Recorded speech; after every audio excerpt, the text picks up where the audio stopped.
Okay. All yours, Pablo. Okay, so thank you very much, Brother John. We are back here on the GMFM platform this afternoon, and we do have a very special session on the MTTG show, the Message to the Grassroots program. And I am your host, Raphael Paul Pablo. And I have, I'm missing one of my guests. Yeah, I have with me here this afternoon, three goodly gentlemen joining me. One is off camera presently in Mr. Earl Charles. He's now retired civil servant. And we also have Mr. Jason Phillip, the president of the poultry department. President? No, you're not anymore. Well, he's going to tell you. He's going to tell you, because the last time we had him here, he was the president of the poultry association. So former president. Yes, I'll have him speak shortly. And then we have Mr. Matthew Joseph, who I see is just coming in on camera. And Mr. Matthew Joseph is a former lots of things, really. You know, he's a former teacher. Just a minute. Yeah, are you seeing me now? Hi. Am I on now? Okay. Yeah. You are there? Yeah, I'm here now. You are there. Okay. Let me take care of this and silence. Let's just mute that song here for the moment. Yeah. So yes, as I said, we have three guests with us. I did mention Mr. Jason Phillip and Mr. Earl Charles, and we also have Mr. Matthew Joseph, and he's a former quite a few things. He's a former senator, former teacher, former parliamentary parliamentary office operative, and so on and so forth. But I'll allow these three gentlemen to tell you something about who they are, and because I was just corrected that Mr. Jason Phillip is no longer the president of the Poultry Association. So Mr. Jason Phillip, I'll allow you to start with your introduction and tell us what has transpired since you were here last, and you were then the president of the Poultry Association, but you are no longer in that position. Speak with us. Yes, good afternoon, everyone. And let me start by saying thank you very much for having me on the show today. Say God's blessings to everyone, to you, the host, and my fellow colleagues who are here with us today. Let me say Happy New Year to everyone, as this is my first time on the show for the new year. And to all Grenadians all over the world, the diaspora, we love you. And as we're going into our independence, our 49th year, I'm hoping that we have a very strong showing all over the world, Grenada to the world. As was mentioned, I am Jason Phillip.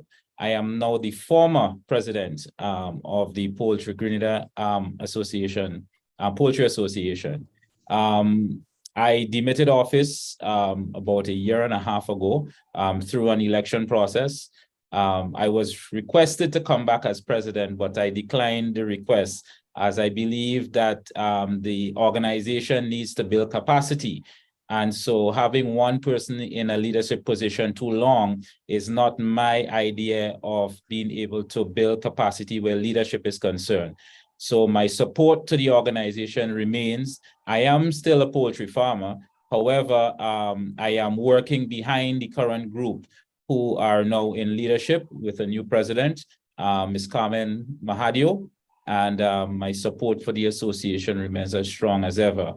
As we know, we have been going through quite a lot of trials and tribulations in our small island as it relates to agriculture, and I mean, generally across all sectors. It has been extremely challenging with all the activities that have been happening in the world, As I say, whenever something happens outside of our borders, if the US sneezes, we catch the cold. So it's now whenever the world sneezes, Grenada catch the cold. And so we are seeing many things affecting us. And as such, the local economic circumstances is not the greatest. However, we are now in survival mode. Of course, as was said before, I wear many hats. So today I will just keep the hat of speaking in terms of agriculture and other matters relating to Grenada. But I thank you for having me, sir. Okay, so let's move right along then to Mr. Matthew Joseph. Yeah, pleasant, good afternoon to everybody. If it's nighttime or you are, good night to you. It's nice to be on the show once again. In fact, the last time I was here was sometime before the election, right? And I was promised by somebody that after the election we were going to have a chat. But here I am now 6 months later, right? Okay, yes. So my name is Matthew Joseph. I've been a teacher for a number of years. I was a school principal also for 3 years. I'm now retired from teaching. I'm a full-time farmer presently. I've been engaged in a little politics. I was a member of the Senate for a while, which I enjoyed. I also manage a steel band. So I've been very much involved, and I always think that once you have a little strength, you should continue to contribute in society, because one starts to die when he stops contributing. So that's as far as it goes. I mean, we are here to interact and to discuss, and that's what I will be doing this evening. Okay, thank you very much for now. Definitely so. Brother Earl Charles, how are you doing? Welcome once again to GEM FM. Could you unmute your mic, please? Yeah, it's Okay. raining by me. It's raining by me. Oh, so it's raining by you. Yeah, Okay, so I mute the okay. mic Right, while I'm not right. speaking. Okay. Okay. Well, thanks, Brother Pablo. It's a pleasure to join you once again. Let me wish you and all of your the audience a Happy New Year, and Happy New Year to the rest of the panel. By way of introduction, I'm a retired public officer. Brother Matthew Joseph, nice to see you. Nice to see you too. Yeah, yes. So I'm a retired public officer. I'm very retired, meaning that I am a very private person by nature. So I do not venture out into the public domain very often. I do so very selectively. So, but I'm a very ardent follower of politics and national economy and things like that. So I think I do have something to contribute to the matter at hand, and I look forward to weighing in on your questions, Pablo. Definitely so. Actually, it is for this reason that you have been invited to be here, because usually you on Facebook participating in some of the conversations that's taking place relating to development issues and the politics of the country. And we need people like you to, to be part of the conversation, not just the hardcore political, those political animals, as I tend to call them. The political advocates, people who advocate on behalf of a political party. But we need everyone to be part of the conversation, because that is what is required if we are going to have any meaningful dialogue and discourse that's going to contribute to the overall development of the country, right? And it's against that background that I tend to bring in people like you. I would seek to bring in people like you, because you have great experience, having worked in the civil service and being part of the the Civil Aviation Department. Speaking of which, based on the challenges that we now face in terms of air travel and what we are trying to accomplish, we hear much about the transformation agenda of this administration. How do you think this situation with travel is likely to impact on our prospects in this regard, given that tourism is a significant element of our economy and that air travel is critical to that part of it? Yeah, thanks, Pablo. Air travel is central to tourism. There is only one way for the visitors to get here is by air. And this has been a vexing problem for a very long time. It's not a simple problem to fix. I know that past government has been grappling with various approaches to fixing the problem. But at the end of the day, it really boils down to supply and demand. The airlines are operating businesses and they want to operate at a profit. Now, if the market is not a profitable one to operate, there is very few options apart from what is being done actually, which is some form of subsidy to make it viable, right? So many people would criticize the government for offering incentives to the airlines, but they should be told that there is no other way. My issue with it is that while we are providing the incentives, we ought to do what we need to do to make the market eventually viable. It's like in the past, we used to have something called infantile industries, where you had certainly ways to subsidize it. But there is a limit where these industries eventually have to graduate and stand on their own. So it's important that while we do the support to the airlines, that we do what we need to do to make the destination viable on its own. And I know that a lot is being done in terms of, for example, the room stock, which is critical, and the development of the product, the branding of the destination, and a lot of the things that the Grenada Tourism Authority is doing.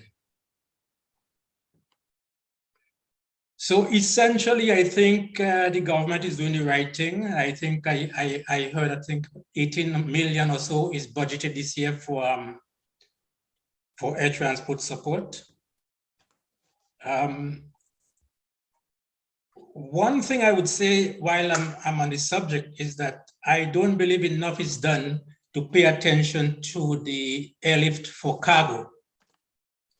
There is a heavy bias towards passenger travel. And you asked me about tourism, but I think it is also relevant to talk about the airlift for cargo, perishable agricultural products and fish and things like that. That is a very, very, very big problem. And the incentive that we provide to the airlines, we should try to negotiate something around cargo as well. Okay. Well, I'll be getting back to you shortly with more on that issue of cargo and the whole issue of airlift. But let me just bring in Mr. Philip here, because he did say that he's no longer the president of the Poultry Association, but during his tenure, we saw there was some, and he did speak about some of the challenges. And there was a matter that came to the fore with regards Caribbean agro and the whole issue of the price of feed. And so much so that there was an increase in the price of the product, right? And with him saying that we were left with no choice to do what we did, there's total disregard that's being shown to the farmers by Caribbean Agro Industries. And the whole issue of the monopoly. And you had the minister at the time, Minister Gabriel, saying that you know, it is up to the poultry farmers to take the matter of the monopoly to the Caribbean Court of Justice, which has jurisdiction over the interpretation of trade matters. And Mr. Philip at the time said it is only government that can challenge the company. Can you bring us up to date, Mr. Philip, if you may, as to what has transpired in that regard since then? Well, sad to say, in a very short way, nothing has happened since then. There has been no change to any policies. There has been no change, no action. There has literally been nothing. The new administration, through the Prime Minister, did mention in a speech he made at some point that the matter of Caribbean Agro is something that will be high on the priority for this administration to look into and to see if we can find a solution. I think as part of the budget speech, mention was made regarding being able to be a bit more secure within the industry in terms of finding inputs. That would include feed. It is a very, well, I would like to use the term of my colleague here, vexing issue. It has been one that has been around for a very long time, even before my time getting into agriculture. And as such, the reality here now is that we just need to have strong leadership. Now, we do not want Caribbean Agro to go away. Far from that. We need Caribbean Agro.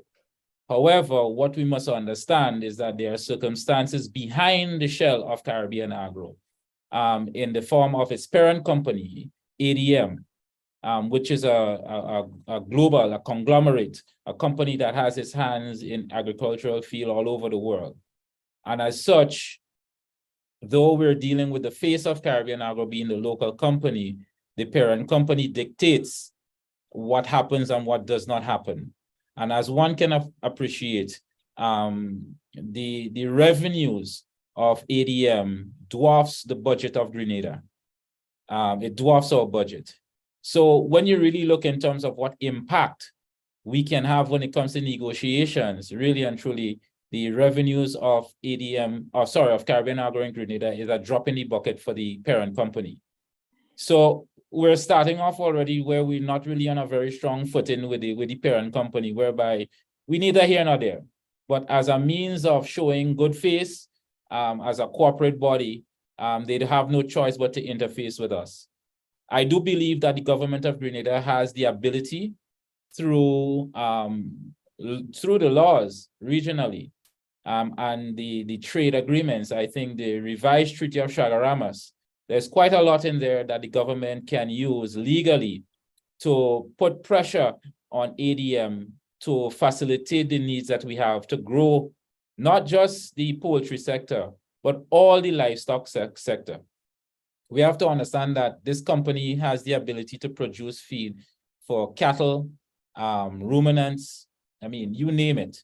And so it is really essential that we engage them in a meaningful way and revise the agreement for when the company purchased the mill as it is from the previous owners, which I think it was Huggins, George F. Huggins at the time. So I would say that Grenada did not get a fair deal on when the mill was purchased, based on my understanding and interpretation of the sale agreement. I find it was ludicrous, some of the things that Grenada allowed under that time. However, that is way back in the 70s when that was done. As we are now, there is a need to review, significantly so, the terms of reference that ADM has when it comes to the operations here, and how we, the farmers, can benefit in a systematic way. As we all know, agriculture is an area that is subsidized heavily by governments all over the world. If you go to the United States, as they call it, the breadbasket of the world, everything where agriculture is concerned to the farmers are heavily subsidized. And so it is somewhat ridiculous for us to think here in Grenada that we can manage prices which can fall anywhere close to the brackets of the United States suppliers if we do not have government intervention. And so I think because of the nature of the size of our economy and the nature of our location in the world and all the circumstances surrounding, that we have to negotiate our way out of our problems.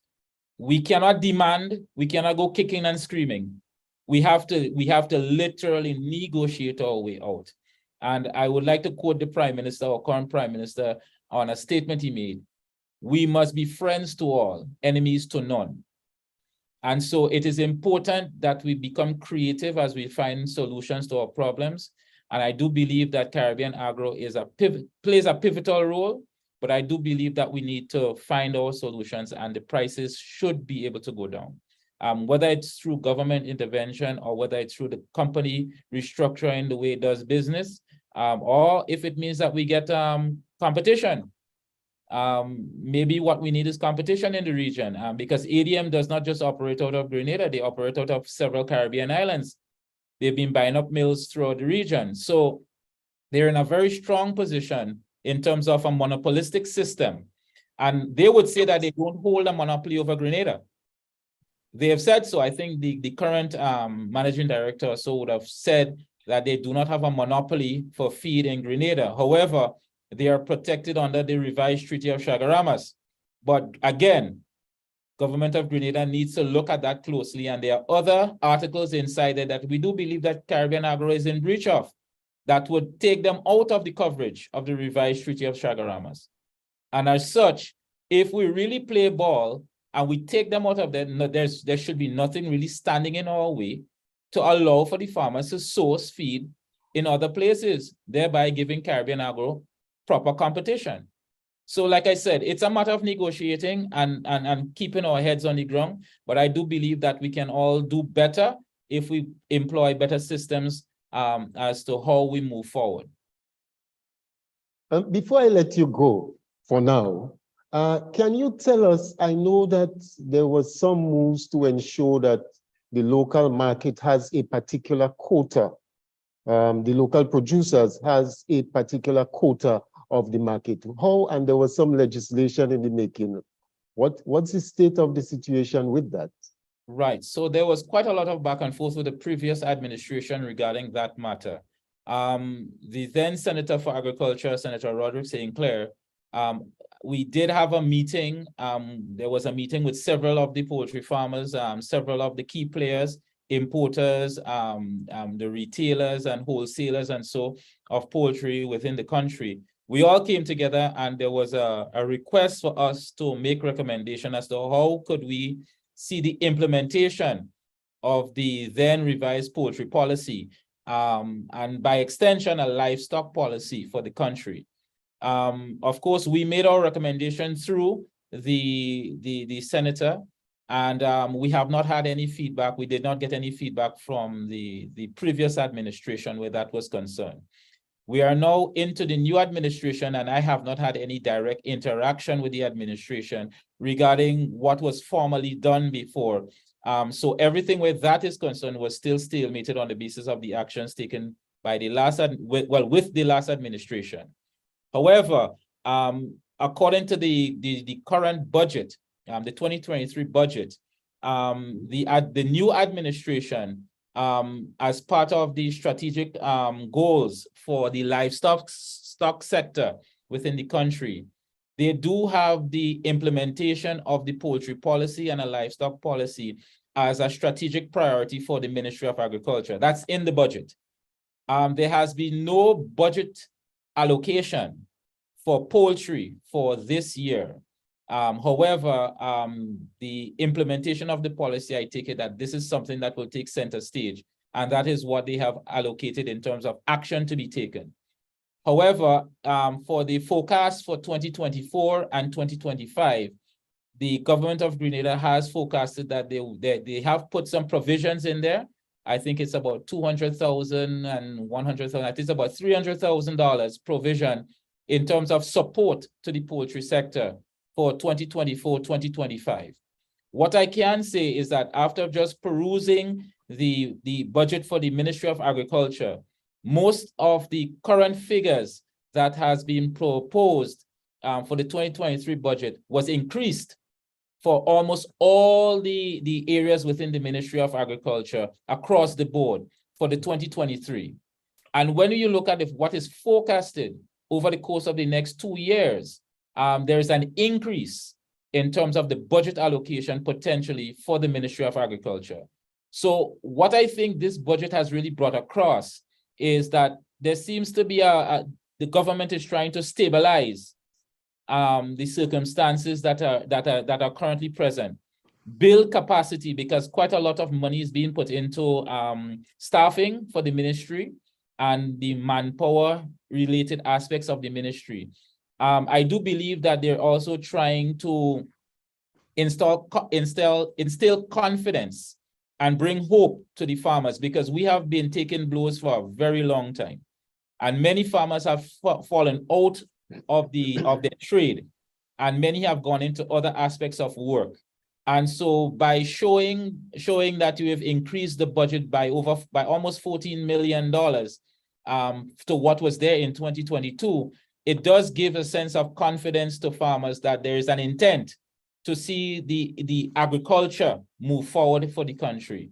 And on the basis of the strategic goals for the ministry, I think that is basically clear. And with the forecast for almost all those areas over the course of the next 2 years, showing an increase over the current increase that there is for 2023, I think that adds to the leverage that the government has intention to really put a bit more grit into the agriculture ministry. Oh, well, thank you very much. That was some enlightenment, and it does appear that you seem quite hopeful and have great expectation that the action of the government thus far augurs well for the poultry and the livestock department going forward.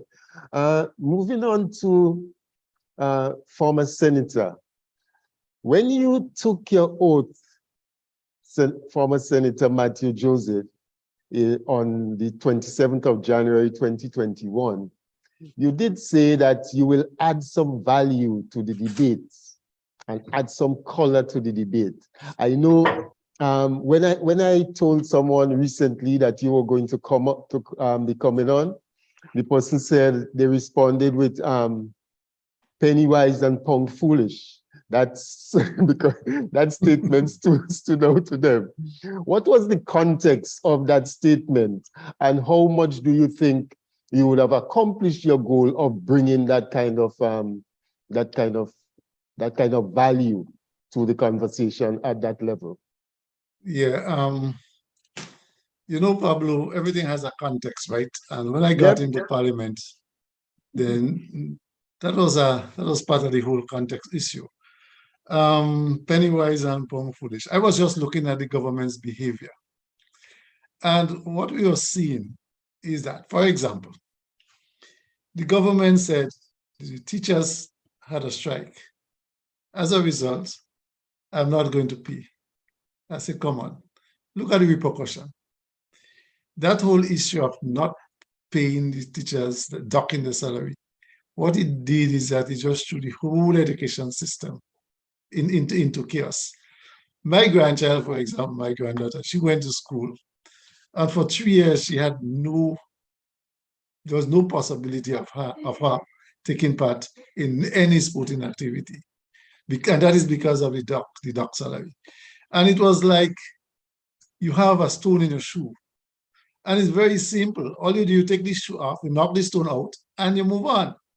But the government was very, very adamant. In fact, very rude, and as a result, we saw the consequence. So that was one issue of the government thinking that they are not paying because it did not work, and not seeing the multiplying effect in terms of the negative on this one. And there was another one in particular that I spoke about. That is the breakwater incidents. No, you didn't do a survey that was supposed to be done in terms of the impact. You go ahead and you build a wall, a stone wall, and what happened? Half of Mount Rodney start going. Again, that is a whole history again of Pennywise and Pong Foolish. But the whole thing generally was the arrogance of the government and the prime minister back then in particular. And they were doing things that they think in the short term is good, but in the long term, it doesn't make any sense. And I also looked at the development plan in terms of the economic plan of the country back then. In terms of my impact in the Senate, this is for the public to judge, but I really enjoyed it. I really enjoyed the period I was there. In fact, I don't know if you two gentlemen remember that there was a day when Senator Steele was very disrespectfully disrespected the entire House, including the leader of the person on the chair. And he said, and you, Senator Joseph, you were supposed to be speaking to the chair, but he bypassed the chair and he came directly to me, you know, and I felt very good, you know why? They always say in law, when the lawyer starts beating the table, he starts losing his case. So I thought it was a positive, but I had some very nice moments, very good moments in the parliament. And I hope my contribution made a difference, but the government was really off, and this is why I use that Pennywise and Pong Stupid quotation. Oh, that being said, one more question two more questions for you, really. One, what kind of impact, seeing that this administration, as you mentioned the former administration and the way they treated with the teachers and docking the salary and so, this administration has seen the need to pay the salaries. What kind of impact do you think it has had in terms of the sentiments and the attitude of those teachers towards the administration? And two, there are those who say that the Senate is more or less irrelevant and we should do away with it because it's just a rubber stamp for what has already passed in the lower house. No, let me answer it first. Let me deal with the last question first. Absolutely Okay. not. Absolutely not. No, remember, the government has what, 8 senators? 8 senators there, and you have 7 on the other side. Right. What matters is not just in numbers, but is the quality of the production in the Senate. Let's take, for example, there's an issue on agriculture. Senator Sinclair has been articulating very well in relation to agriculture. Now, based on the articulation of the discourse in the Senate, government senators at times, if they are honorable, we do the honorable thing and support things sometimes that were already passed in the other house. Because of if they have the objectivity and they maintain the objectivity. So it's not relevant. And you know, something that really struck me while I was there, when the Senate was debating, example, the budget, there was someone monitoring the hits on Facebook. And what we found out was that more people were watching the Senate debate than in the House of Representatives. In the lower house? Okay. Yeah. This is to show the relevance of the Senate to the public and the nation. So it is absolutely relevant. Getting away with it, finishing with it, I would say no. Maybe the process of getting into the Senate we may need to look at, but no, it's a big no for me. The other part of the question in relation to paying the teachers. I have been a teacher for years, and what you see happening now is like energy is unlocked right now in the teaching fraternity. Last week, I was asked already to help my ex-school with their primary school sports. That will be next Friday. I got business back. So the teachers are now back into the normal fray of things. and the whole system is going to move on. Because remember, during the dock salary period, the extracurricular activities went on pause. School lessons also went on pause to a large extent. The teachers were just doing the things and playing it by the rules. You're supposed to do X, Y, and Z. You do just that and nothing more. But now that they have received the motivation, so to speak, they are back on track, and the nation, is like a weight lifted over over the nation's back, and we are moving on. Yeah. Well, actually, it was only then that I really got to appreciate the amount of work that teachers were doing that they were not being paid for, and I mean, it was a very telling moment for me, because it really demonstrated how committed these people are, seeing that you're doing so much that you're not being paid for. You have a salary that you get, and a lot of the activities that you're involved in, a lot of the responsibilities that you undertake doesn't fall within the ambit, as you just said. They were just doing what the contract or whatever says, and it was a very telling moment for me. Yeah, you see, Pablo, teachers are generally speaking good people who are passionate about the job, and then they go the extra mile. And what teachers realize is that the politician of the day just did not seem to either understand or to appreciate the effort. Because we are like policemen. We work 24 hours a day, and we give as much as we can, especially teachers who are parents. We give a whole lot of sacrifice to the education system.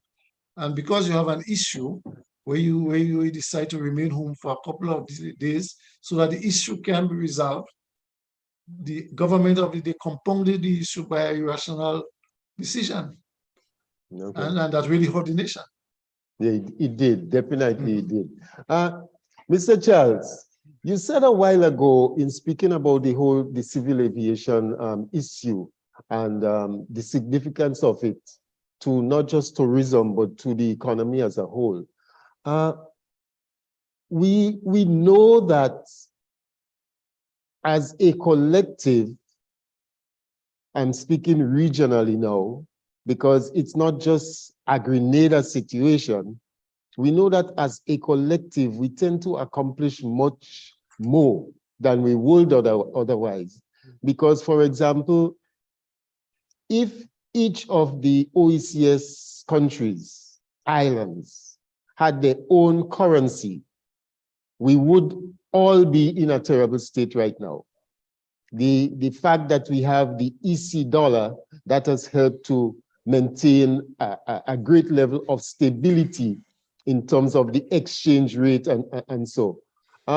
What do you think can be done as a collective to help to address or to alleviate this situation that we face? Well, in terms of regional travel, it can only be resolved collectively. Operating an airline is not a simple business, as the Prime Minister eventually realized following his promise to buy his own plane. And it's good that he realized that it was an error, and it could not happen as he anticipated. I guess in his eagerness to resolve the problem, he ventured a solution. But the regional transportation situation, there has been a search for a solution for decades. Over a decade ago, the World Bank did a research in an effort to make some recommendations to the region. And at that time, there were about 6 different airlines. There were Caribbean Airlines, there was Air Jamaica, there was Liat, and others. other smaller ones. The recommendation from the World Bank was that I guess the ideal solution was that you have one airline. But I guess the World Bank was being realistic, that was not going to happen. So they recommended what it termed functional cooperation among the existing airlines, which meant to say that the airlines would have come together, look at their various strengths and weaknesses, their different fleet and so on, and would have coordinated their scheduling rather than running behind each other like Granan's bus. They would have coordinated their operation, operate some level of hub and spoke, and operate so that when the smaller feeder airlines arrive in a certain destination, it will be coordinated with the time another flight is leaving there, so that connectivity will be achieved. But like many other efforts, these recommendations never got beyond the shelf or beyond the document that was presented. Now, I am now hearing again that the Prime Minister had recommended and the region had agreed to approach the Caribbean Development Bank for some support to do a similar thing. I think if they go and just pull this report off the shelf, they would get a lot of what would be revealed in any new study.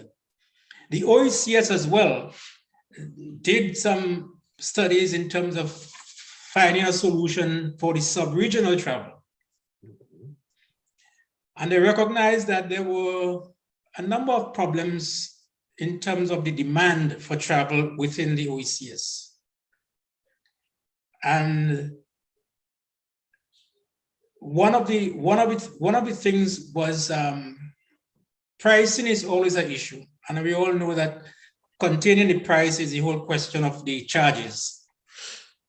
So, and the former Prime Minister, Dr. Mitchell, he was very supportive of the idea of removing or significantly reducing the charges for regional travel. You don't necessarily have to do it for international travel, but for regional travel, you can reduce it so that you make travel between the islands more affordable.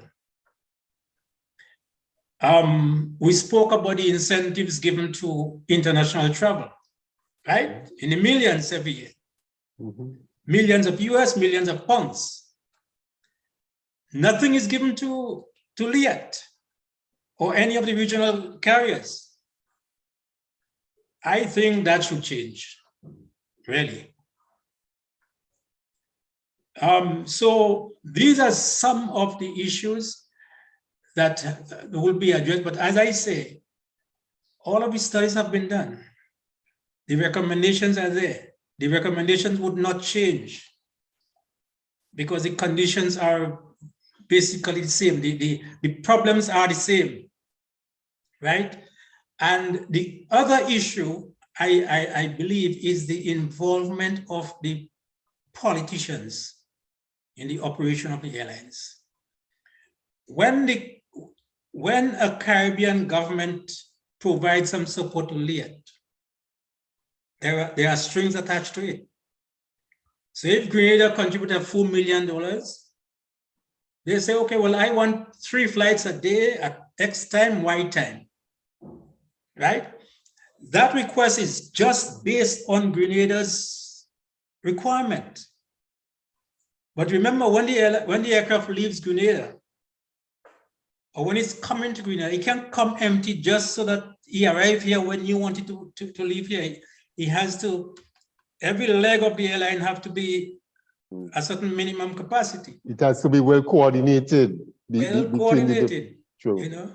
So not because you contribute something, a subsidy to the airline, you're going to say you want 2 aircraft or you want 2 flights. You know, these are some of the problems that is corrupting the whole professional operation of the regional area carrier. Okay. It's interesting you make the point about the studies have been done, because we seem to go down that road all the time, whereby we always getting funding from somewhere to do a study of something that's been studied before, and there's a report sitting somewhere in some corner on some shelf that really speaks to the very same issue that we want to get, we want to go and do a study about. So I think that is something that we really need to take on board and really give due consideration to. Pablo, if I may. Yes, go ahead. Just to interject here, Yeah. I've worked in the civil aviation industry for a number of years. Okay. And in particular, I'm a former employee of LIAT. Okay. And I agree wholly with what my colleague has just said regarding the issues surrounding the civil aviation within the region. It is not an easy one to solve. No, And it isn't. no amount of gerrymandering or jumping around with it would understand. There are two things that is required. It requires politicians to stay out of the business, and it requires governments to do the best that they can to supplement what the airline needs in terms of to make the activities that it surrounds it profitable. We have to understand that any airline has to be profitable for it to be sustainable. It cannot be operating at a loss. So each government wants to get their own tax out of it. When you look at your ticket might be 15 US in value, but when you look at the taxation coming in and out of the various islands, that builds on the value of it. And to date, the governments have not really come together to say, well, look, let's cap what we're going to do where taxation is concerned. Let's reduce on some of these things to try to get the airline to be viable. But outside of that, I do believe that we're now in an environment where governments across the region need to start reducing their risks, and they need to start engaging the private sector and let the private sector absorb some of these risks, operate more streamlined, and be more profitable and productive with the support of the governments, not having the governments in the forefront. Because it has been proven over the years that the governments cannot successfully manage and run an airline. And so they need to get out of it. And my strong support here is on the lines of public-private partnerships. Nothing wrong if all the governments come together and say, look, this is what we want. And let's engage carriers who are well established. Let's engage entities in the private sector who can clearly manage and run a profitable airline. And let's get them to do the studies. Let's get them to engage. Let's get them to do what they need to do. And then what the governments need to do is to stand behind the company and support it where it needs support. Because at this point in time, the debate has been going on for a long time, but air travel sucks amongst our countries now. And it is affecting our revenues. It is affecting the ability of the tourists to come here. It is affecting the ability for our locals to go out and transact business, meet with family and friends, and to do all the things that at one point was seamless for us to do. So instead of going forward in time now, we have taken a number of steps backward.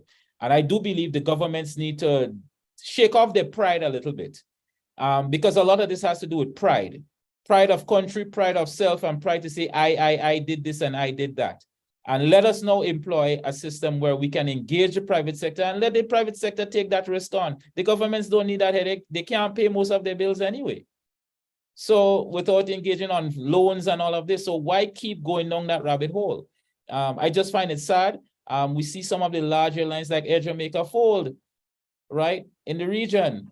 And so that's a sign that there are some things the government is just not great at, and running an airline is clearly one. And they need to hand that over to the private sector and give support supplementally where the airlines need it so that they can be profitable. And what the government's real problem is not to make a profit from the airline, but it's to supply the needs to the people, which is air transport, in a reasonable price, in a timely fashion. That is their priority. Not profits coming from the airline. Let that be the private sector problem. Okay. Thank Well, you. It's good that I never knew that you had that aviation background. So there you have it. I mean, multi-talented people. Is As I a said, bunch I of wear many hats. is Many a hats. bunch of multi-talented people we have here. But just getting back to something that you spoke about earlier on, and the issues that you were dealing with in terms of the cost of inputs and stuff like that. We know that the cost of everything has gone up with the situation that's taking place in the world today.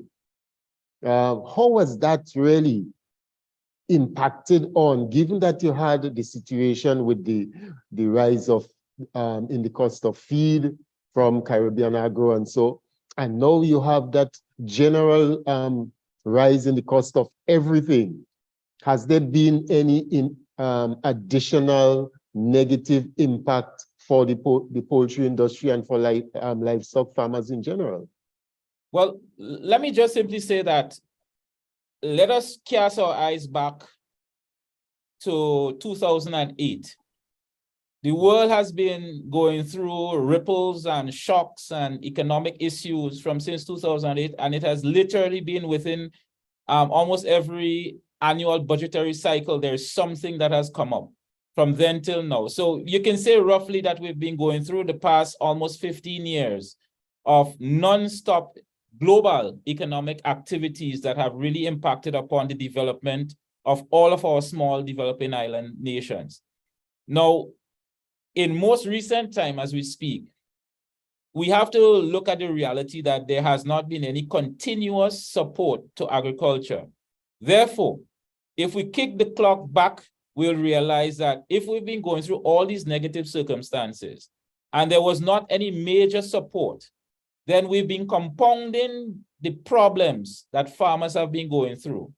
And to date, where we stand, it is not just because of COVID-19, but it is an amalgamation of all of the circumstances over the past 15 years that has negatively affected the ability of farmers to be sustainable, to be profitable, and to be able to divest and diversify their portfolios as is necessary.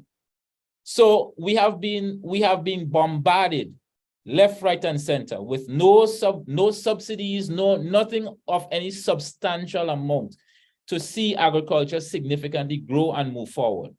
So we're here today. And where the current administration now sits is that first they have to do a very long introspection and a deep dive, a very, very deep dive. They may need to get equipment so that people don't catch the bends, because they had to go so deep to be able to see what the true problem is with our farmers, that you need to be able to help the farmers right down to the fact that farmers need to have cash in their hands to get their daily work done. Just that farmers don't have. We've been living from mortgage to mortgage. We've been living from friend help to friend help. We've been jumping and we've been closing down and reopening. We've been downsizing and then trying to, we've been all over the place. And so to date, I am happy that when I saw in the budget that the government, as part of its priority areas, it has 6 priority areas for this budget for 2023, that agriculture, food security, and the marine economy was mentioned as one of the 6 pillars. And so to me, where we're standing right now, the cost of inputs are significantly high. However, whenever a farmer brings their produce to market, not only is the general public beating on them left, right, and center to get the lowest possible price from the farmer, there is also no one who regulates the price of anything. So a farmer has no foot to stand on. Then you have the situation of where the retail outlets, those companies that buy from the farmers, don't for a minute think that they're doing anything in the best interest of the farmers. I had said to the farmers before that you need to understand that the people running retail businesses are business people. They're not farmers. Look at the disposition of an average farmer. An average farmer has to be patient. has to be understanding, has to have that calm spirit to deal with the issues of the land and animals and so that you don't go crazy. Look at the disposition of a business individual who runs an outlet or runs something. They want to buy low and sell high. They're very aggressive by nature.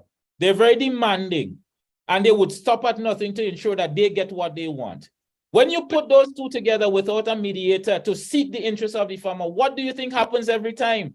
The general public beats up on the farmers and the farmers give in. The retailers beats up on the farmers and the farmers give in. The farmers have been giving in so much right now. To me, it's like we have a complex. We all need to go visit we need to go visit the doctors to figure out what's going on with our heads. Farmers are no longer profitable because they've been beaten into the ground, because we've been made to believe that what we do is charity. It's not a business. So farmers are supposed to go all out, get the loans and do all what they have to do, and then come sell their produce for nothing.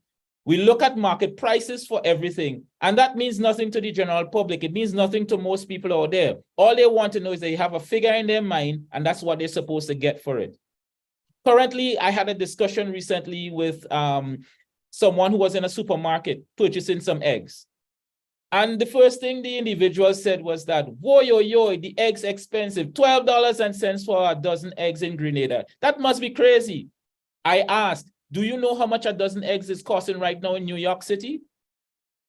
Cost of eggs in New York is continuously and has been going up over the past 2 years to the point where it's at unprecedented levels.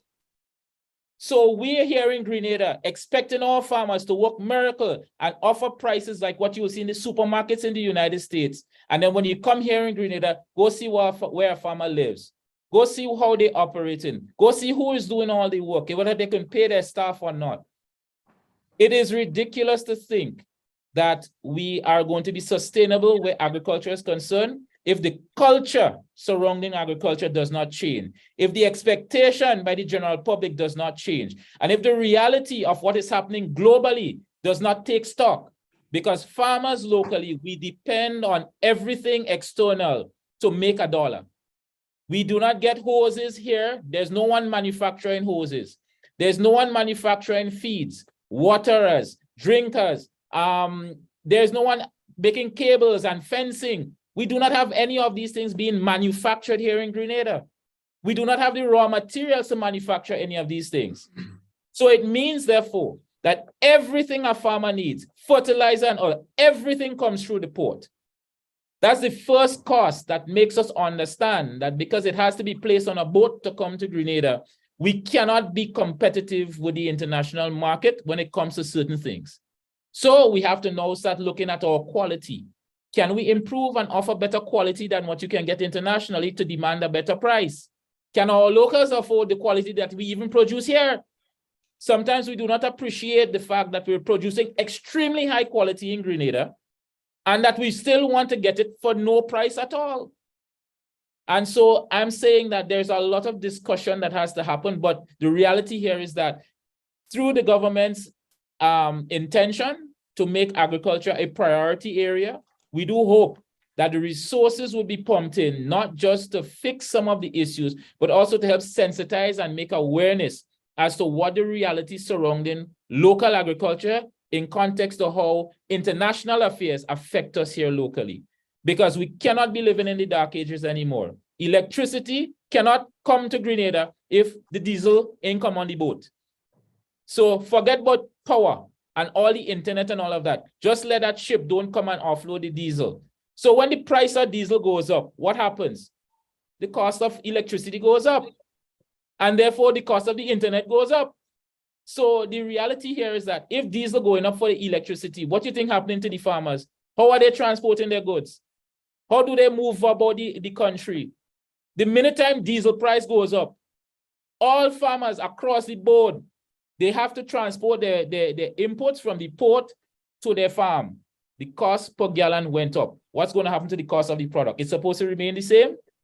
That is the reality that we're faced with. And so I do hope that persons get a better appreciation that farmers do not set the standard for what it costs them.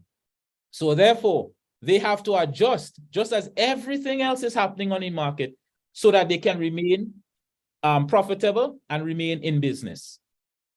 You know, it's interesting that this is so enlightening. And it really brings to mind the whole issue of the comparison that we make between the cost of the local products from the farmers as against the cost of what we get on the shelf, the processed stuff that we get from overseas. And we find now that nutritionists and other such professionals are telling you that what we're getting from the shelves essentially has no significant nutritional value. And as a consequence, is contributing very much to some of the ailments that we are struggling with, you know, and we need to be able to position ourselves so that we can eat more healthy. But eating more healthy always costs more. So as a consequence of that, people are forced to continue eating foods that not really nourishable, not really nourishing, I should say, but at least it full your belly. Well, Pablo, I beg to somewhat differ, you know. Yeah, tell me. And let me say why. Yeah, tell me. Now, I do agree that there are substantial costs involved in terms of nutrition and stuff like that. Mm-hmm. But we as individuals, we have grown into a system that has encouraged bad behavior. It has encouraged bad nutrition. It has encouraged all these things. I applaud the government for adding the tax to the sugary drinks. I applaud them for increasing the cost, the tax to alcohol and cigarette. But I think we need to go even further. The reality here is that it is not, when you look in terms of what medication costs, and you look at the amount of money that has to be pumped into the health sector in terms of to accommodate our bad habits that cause us to get sick, you ask yourself, what really is the true underlying problem? Don't we need to really get our heads checked again? We would eat our way into the grave. And if the doctor was to say, hey, we need you to change your diet, all of a sudden it's like you ask for a war. The diet that we as a people were indoctrinated in was the ends that the slave masters did not want, did not need, or it was just what was finished at the end of the table, at the end of the day. That's what we were given. These are all the foods that are heavy in starches, heavy in fats, heavy in sugars, right? Dense food. You look at it even across the region. We all carry a very similar staple. Look at the type of fruits. Even when we say we're eating fruit, we're cooking stuff like breadfruit and all this starchy stuff. You look at a plate of food, average, and you could swear say that the thing don't have color, is one color you're seeing because all the thing on it there is starch. And then we still go and guzzle down a mug of juice that's full of sugar. No, we need to understand that our nutrition needs to change. And if we work on nutrition, a lot of the problems that we're spending big money for in the health sector will not just go away, but it will be reduced significantly. Obesity, childhood obesity is on the rise here in Grenada.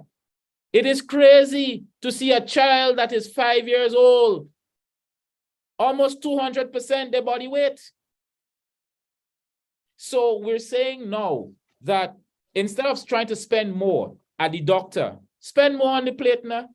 Why is it so hard to spend more on fruits and vegetables that can help keep you healthy than because you don't like the taste?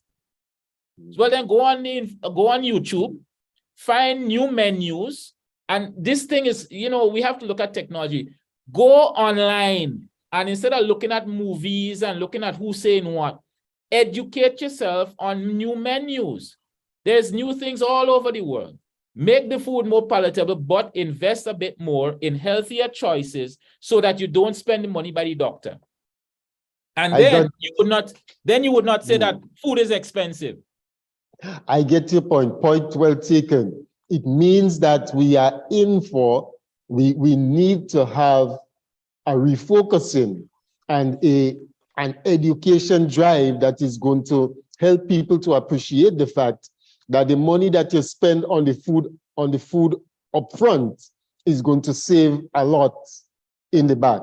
Brother John has something that he wishes to contribute to the conversation. Brother John. Well, good evening again, folks. Good evening. Happy Independence to each and every one of you. And just wonder, I've been out for a while, but let's piggyback in on two things. One of which is the recent consultation of the MNIB. And Jason has spoken a lot about importation of materials and stuff like that, and to help assist the farmers. If I recall, we had B-Man here one time. I talked about the National Importing Board. And one pharmacy company doing the work, and they were handling marketing and the selling and the product and export and import stuff for the farmers. Instead, the farmers do the land and sort of fight to do the importing and checking for stuff. How do you see the future of bridging the gap between the MNIB and the farmers going forward? Jason? I'll be very honest with you.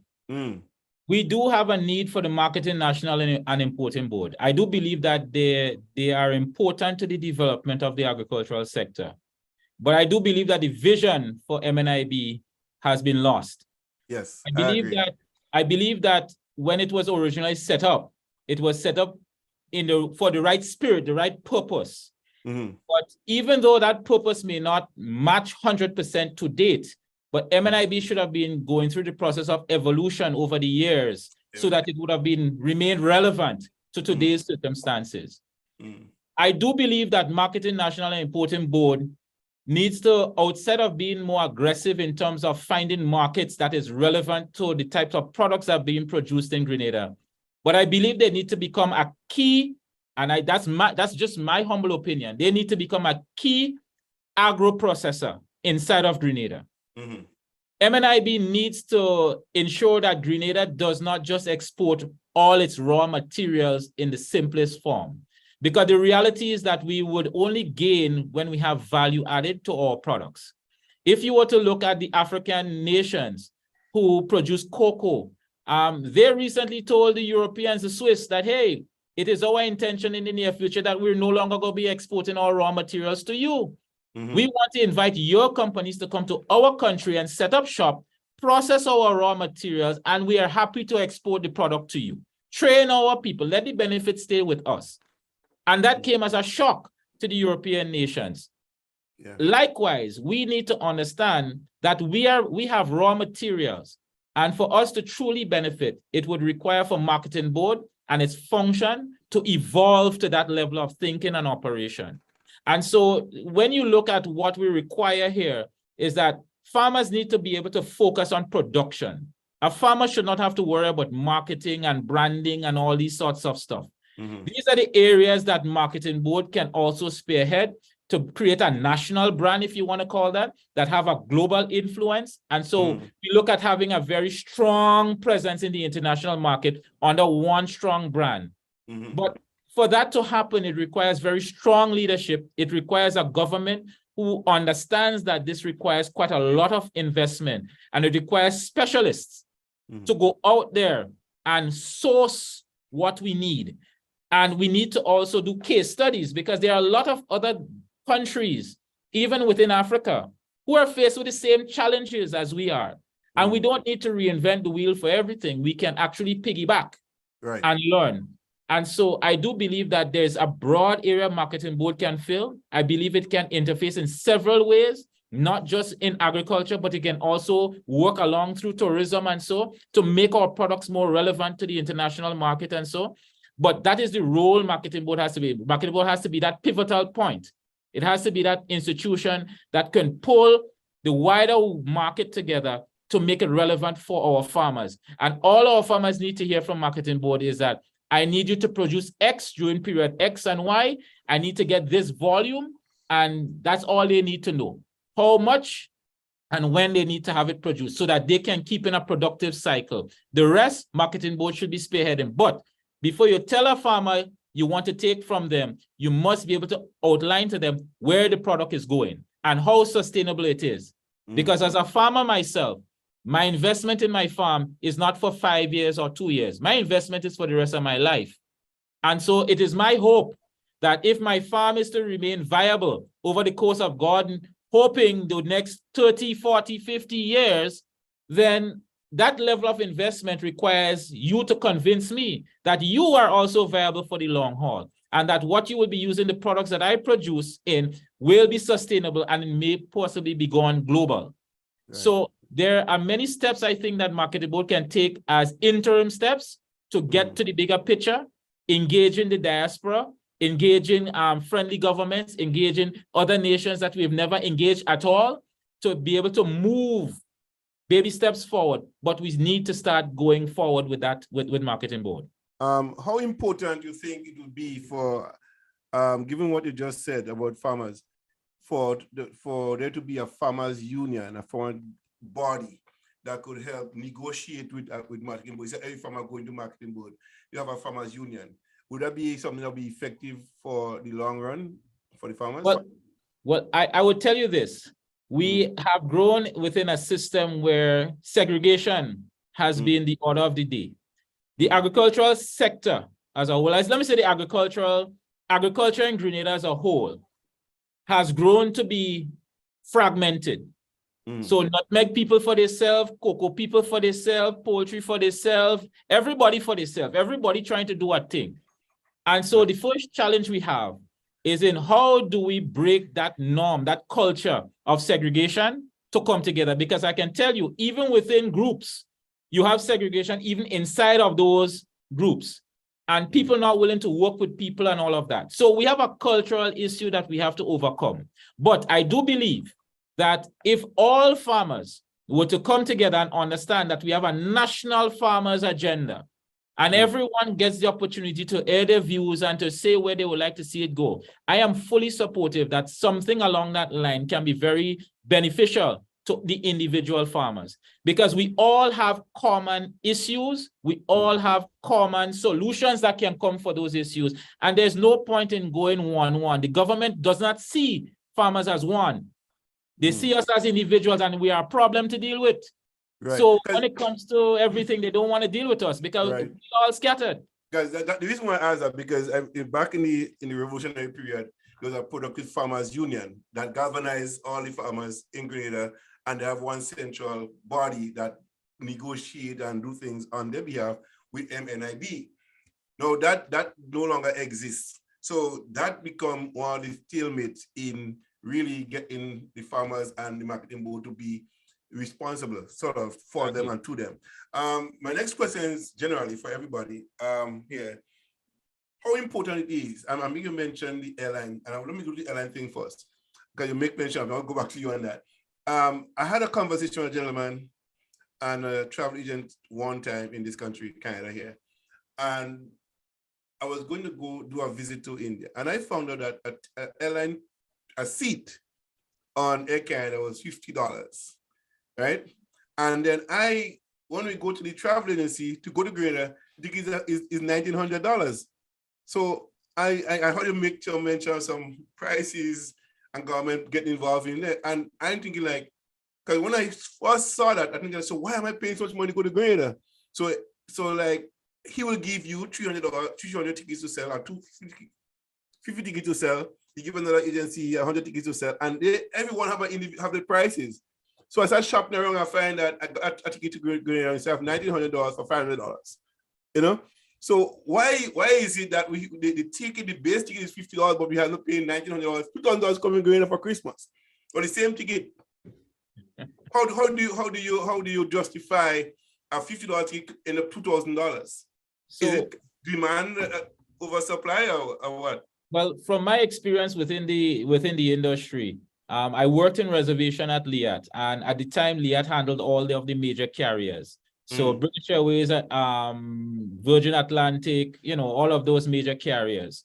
And I had the benefit of being able to see what their fare structure was like and being trained to understand why things are what it is. And to be very honest with you, it's that the first thing most people need to understand is that you need to either deal directly with the airline when it comes to purchasing tickets, or you need to deal with a reputable agent. Okay. And you shouldn't just be looking for fly-by-night people. Somebody just send you a thing. No, you should look for reputable people who are certified. You look for the IATA stamp, and you look for other things that let you know that these are people who are reputable. And so that pricing basically internally within the system, an IATA, for example, approved agency would not be giving you a different price from what the airline will give you, because they are being commissioned by the airline. Right. And so they would be paid by the airline for every sale they make. And so you would not see it reflected on your ticket. That's an internal background matter. So if someone is now selling prices that seem to be unreasonable, then you need to just go straight back to the source. And my recommend, go straight to the airline. That's the first thing. Secondly, the fare structure and how it breaks down. Most airlines look to try to make the fare as economical as possible. The only areas that is not overly economical is when you're dealing either business class or first class, as the case may be, or if it's a charter and dependent on what the charter requires, they will have a specific pricing on the basis of their costs.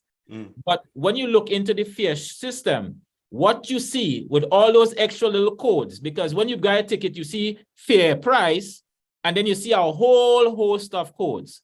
90% of those codes are government charges, right? They are government-related charges. And so, again, it comes back to the governments where the airline interact with to make a determination as to, are we going to try to capture this money up front, or are we going to capture it in the back end? And as far as I'm concerned, I think it was said earlier, if we don't have a tourism product that can suck money out of the people who land here, then we have to go and charge them all the money at the airport. So if when you land in Grenada, there isn't any activities and there isn't any attractions to take you there and get you to spend your money there, then you're desperate to get the money at the airport. And so it may look, you start warding off people from the mere fact from the time they see your pricing. Now, Grenada may not necessarily be the cheapest place to travel to out of the United States and Canada, for the sheer sake of the distance you have to travel. And then the volume, passenger volume, has a lot to do with pricing. We are not the highest volume turnover location. So that's why the government has to pay the airlines for seats when the airlines are not traveling full. So all of that comes back. And as was said before, if we could do a little bit for the regional carriers, it will help us a lot. But the idea here is there is not much the airline can do outside of what it offers. The government has a heavy part to play, and not just government Grenada, government Canada, because when you buy the ticket, it has Canadian taxes and Canadian taxes if you're coming straight here. If you're going to spend 2 days or 3 days in another country, that country may have taxes relative to them. And so you look on the fare structure and you will see broke down what is the taxes that they're charging you, and you see which country is relevant to.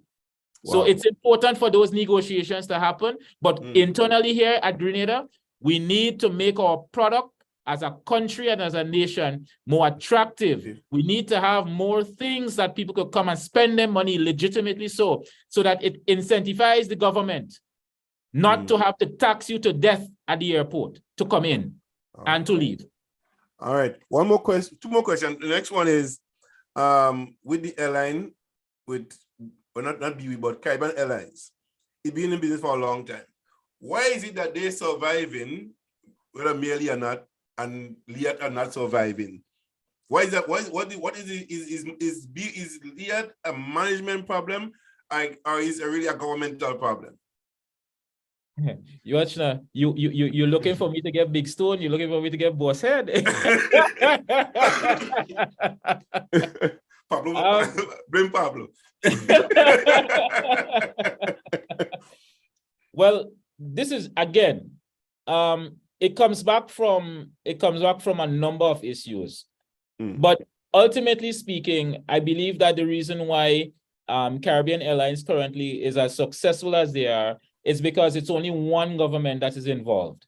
And that's the government of Trinidad and Tobago. They don't have to negotiate with no one else. They don't have to make concessions with no one else. They can get up in the morning and make a decision and work along with the company management, and they could interact and do what they need to do. So I think that potentially is one area. Now, the government of Trinidad and Tobago has realized the importance of that carrier to their national agenda. And as such, they have prioritized that they cannot afford for this national carrier to go under, not just investment-wise, but it will affect the economy of the nation too negatively. So it is within I would say it is within the strategic imperatives of the country, of the nation, to ensure that this company never collapses.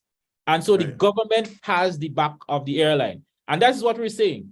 If Liat had the governments backing it in that way and not trying to run it, but have competent management to run it. And what you are so far in the background that only if they ask you for something, you get involved. Outside of that, you stay out of it. And so that you can see as an evolution of that particular carrier. And so they are growing and they're strengthening, but of course they have their challenges as with everything else. So in a sense, going back to 1983, 81, 82, when Grenada had the Batarante and we no longer has it, that would have been one of the strategic moves of the Grenada government to have their own airline to be able to control prices and travel between to and from Grenada, probably from London or probably from the United States. So that would be a good one. Okay. Well, you see, just on the matter of having an airline for Grenada. Now, the Bandarante was a bad move because, in my opinion, we don't have uplift to handle that, right? Maybe it might have catched on and it might have become institutionalized over the years, though the government would have lost lots, it would have hundreds of millions of dollars along the years would have been lost to the carrier. The end result is that carriers survive on volume movement. An aircraft does not make money when sitting on the ground. It has to be in the air. So you need to have destinations that are successful in terms of uplift to ensure that you're constantly generating resources. If not, you're spending. I think the general idea was to create that environment for a long term. I think it was a short term, a long term vision to expand it and to sustain it over the years. Because I think they had all the structures in place. You had one of the persons, like Ramani, who is well involved in the travel industry, among other persons involved in that. That'll be so. I think it wasn't a short term thing; it was a long term vision that they had as well. So it wasn't upfront. It costs you a lot to put money. Then you see profit, money, profit. So I think it'll be a long term thing. However, I want to ask my final question to any one of you, all of you. I want to probably hear from all three gentlemen here. What do you think is set up of state enterprises? And I think Maurice Bishop in one of his speeches said state enterprises could be set up, but it should not be subsidized. It must make a profit so the people could benefit. What do you think about state enterprises being set up today? John. Yes, sir. I am part of the refocusing of the marketing board, so I don't want to say anything much about it. But I just want to make a comment on marketing board. I personally think that marketing board should survive. But what I see happening, and based on my inside knowledge, is that marketing board should sort of refocus. The production aspect from the farmers should be directed and directly related to the extension department of the ministry. So marketing board not involved in the production itself. What marketing board should do is to be involved directly in producing that secure, providing that secure market for the farmers. And that secure market has to be done through negotiation with the farmers. And marketing board should purchase, provide the storage to the store, and distribute in a wholesale manner. I am not comfortable with what I'm seeing in relation to the shops. Marketing board is selling food, they're selling Tanya porridge, and they're selling a number of things, which I don't think was the objective when it was set up. Also, I think with the importation, marketing board has the license or the whatever it is to import certain commodities, sugar, rice, and I also think milk. And marketing board has shops selling 2 pounds of sugar, and you can go and buy a pound of rice. Which I think that was the original intent. That was never the intention. No. So what I think we have to do as we start looking at it and doing the consultation, and a lot is coming through this consultation, that the powers that be would refocus, redirect, and reorganize marketing board so that marketing board could become relevant. Because right now, to me, it's almost totally irrelevant. And let me say this: marketing board presently has 93 staff or thereabout. And what are they doing? It's a big question. But on the other hand, if you severance, you have to find, severance pay. Yeah. And the assets of marketing board probably can't even deal with that thing. Before we, and I know we cannot come into closing time, but I want to say this. Now, Jason raised a point about subsidy and agriculture. And this is an extremely important point. I don't want us to go without making an input here. No, I raised this in the parliament some time ago. No, right now the government is continuing a program that was started by the last government, that is farm subsidy, labor subsidy, or they call it farm clearing program or whatever it is. No, I think what should happen is that the government should look at the pricing of these commodities right now. For example, a farmer goes to sell nutmeg, he gets $3. He goes to sell the wet cocoa, he gets $1.60. I am saying to the government, look, let us look, and I did the numbers. I did all the numbers. I don't have it in front of me now. Let us move the nutmeg price to $5. Government puts, because the GCNA could only afford, based on the world market price, to pay $3 at the moment. So let the government fill in $2. Now, if things changes on the world market and GCNA could afford to pay $4 for the nutmeg, then the government only pay $1. No, what is going to happen is that you are going to unlock the nutmeg industry. We estimate, and I must say, I am a director on the GCNA board. We estimate that every year we lose about 500,000 pounds of nutmeg by people not picking it up. Now, if a farmer can get $5 a pound for his nutmeg, not 1 grain of nutmeg will stay in the land. If the farmer doesn't pick it up, the thief is going to pick it up, right?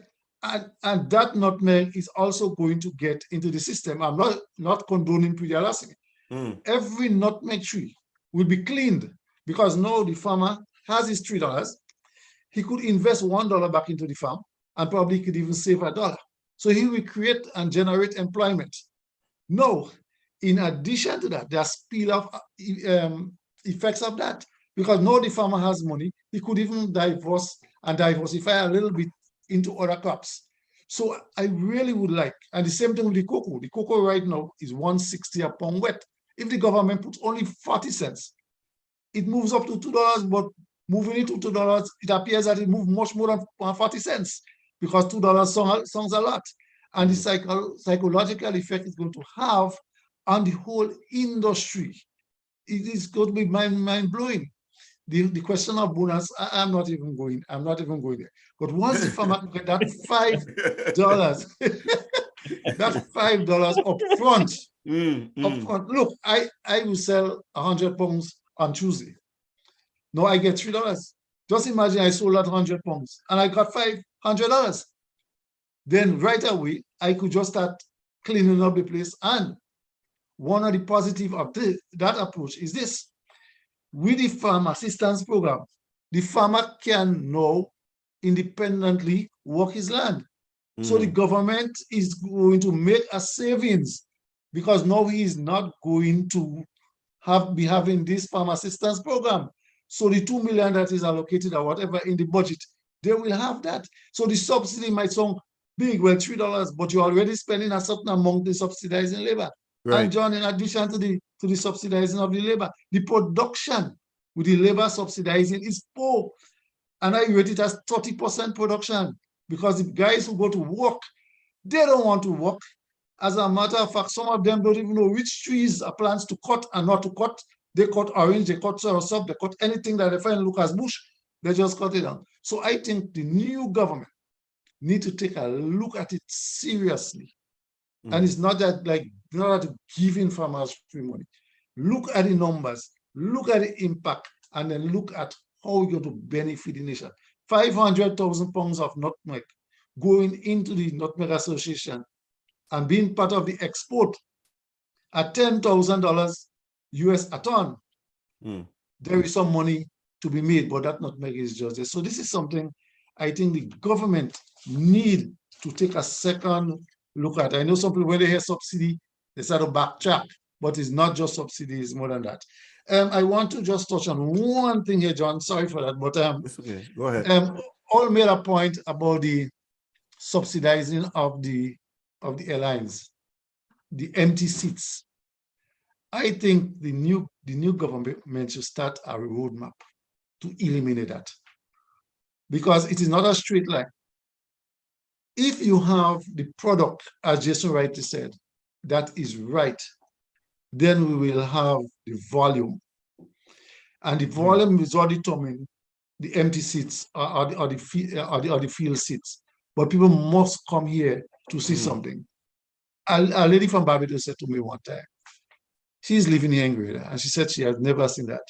Grenada has so much, and they do so little with it. Barbados has so little, and they are doing so much with it. And this was very instructive. The people within the tourism sector needs to take a serious look at what we have, how we can enhance it, how we can develop it. We talk about Annandale Fall.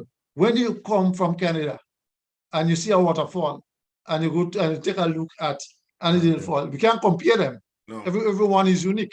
But we need to enhance the Carib Stone. We need to enhance. We talk about these things, but they are not properly enhanced. So we need to start that roadmap where we're going to eliminate completely the subsidy by filling them planes. So I think this is something we need to look at. There's a lot of more people want to come to Grenada. I could tell you that.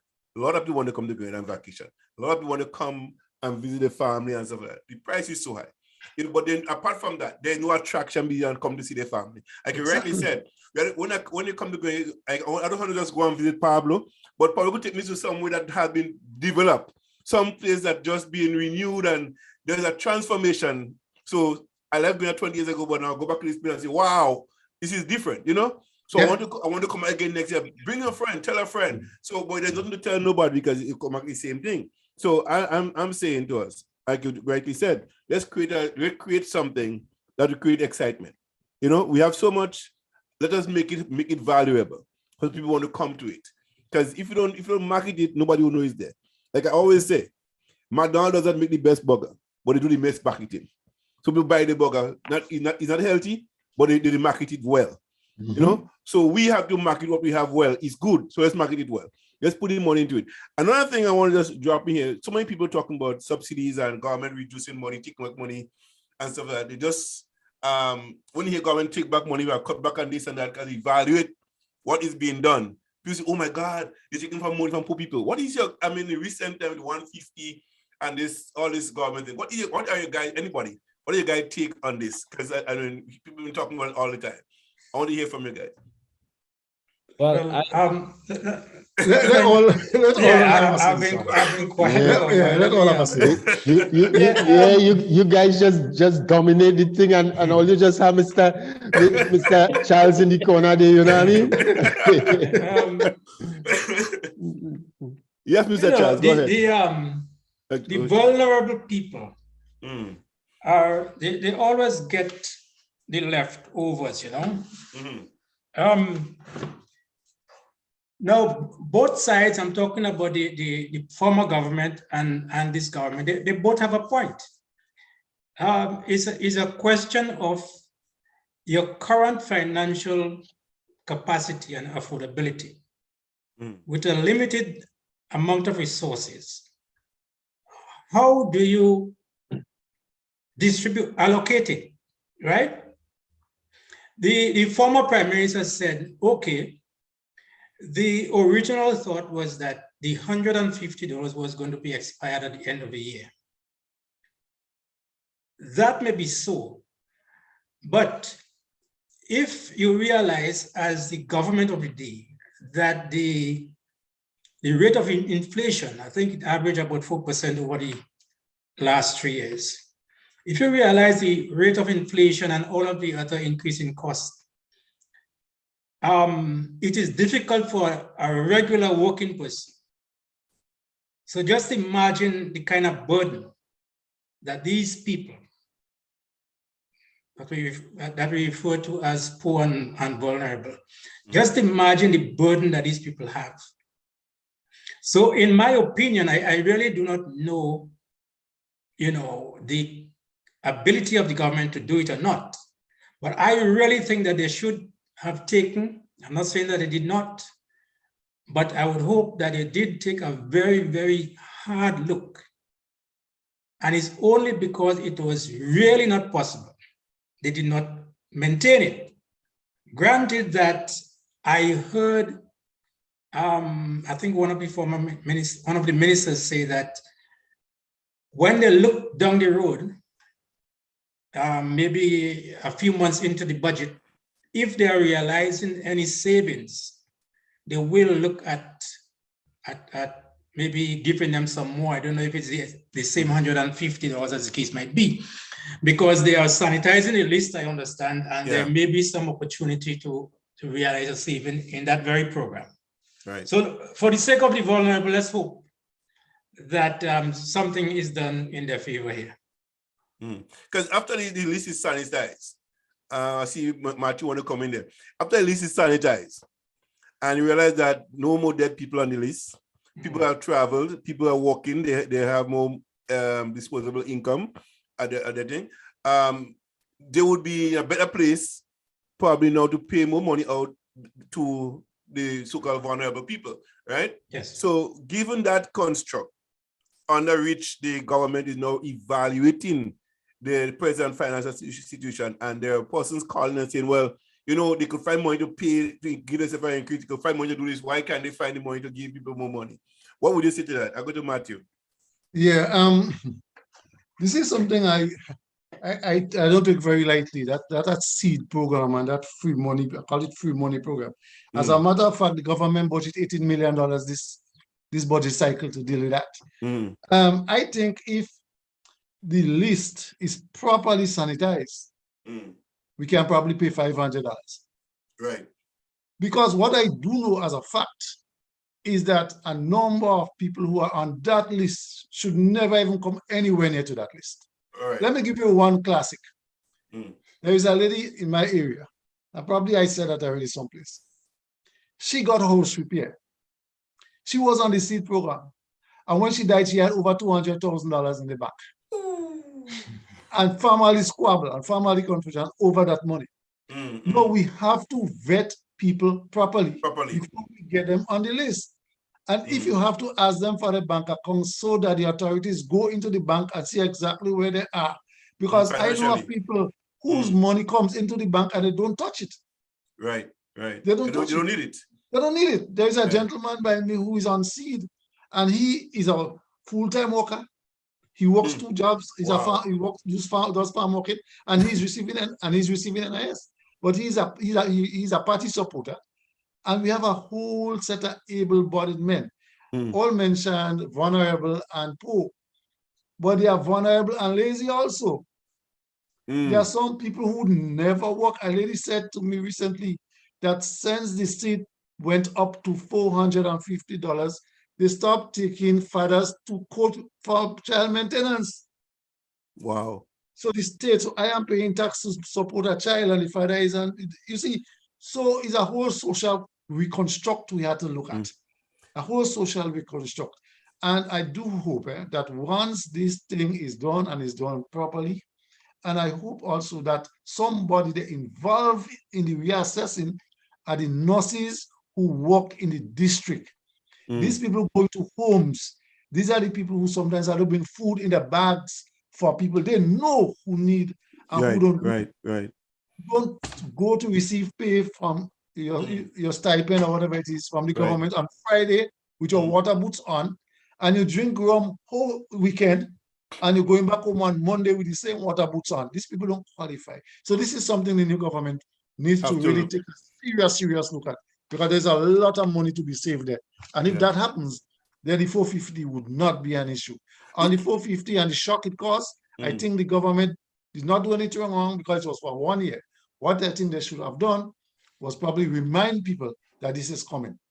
According to Delma, she said that she had warned some of her constituents that that is not a long-term stuff, it's a short-term. And she warned them that they don't expect that extra 150 because the new government came to an end, and here's the situation. So be mindful that will happen.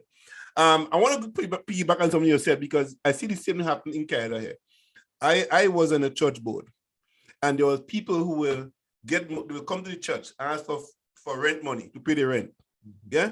And I realized a lot of people asking for money to pay the rent and say they don't have food, and it's them shopping, buying clothes, Gucci bag, and stuff like that. So one day I came to my senses, and I said, you know what? Give me an account of how much money you're making, and let me help you manage that money. They stop come. Right.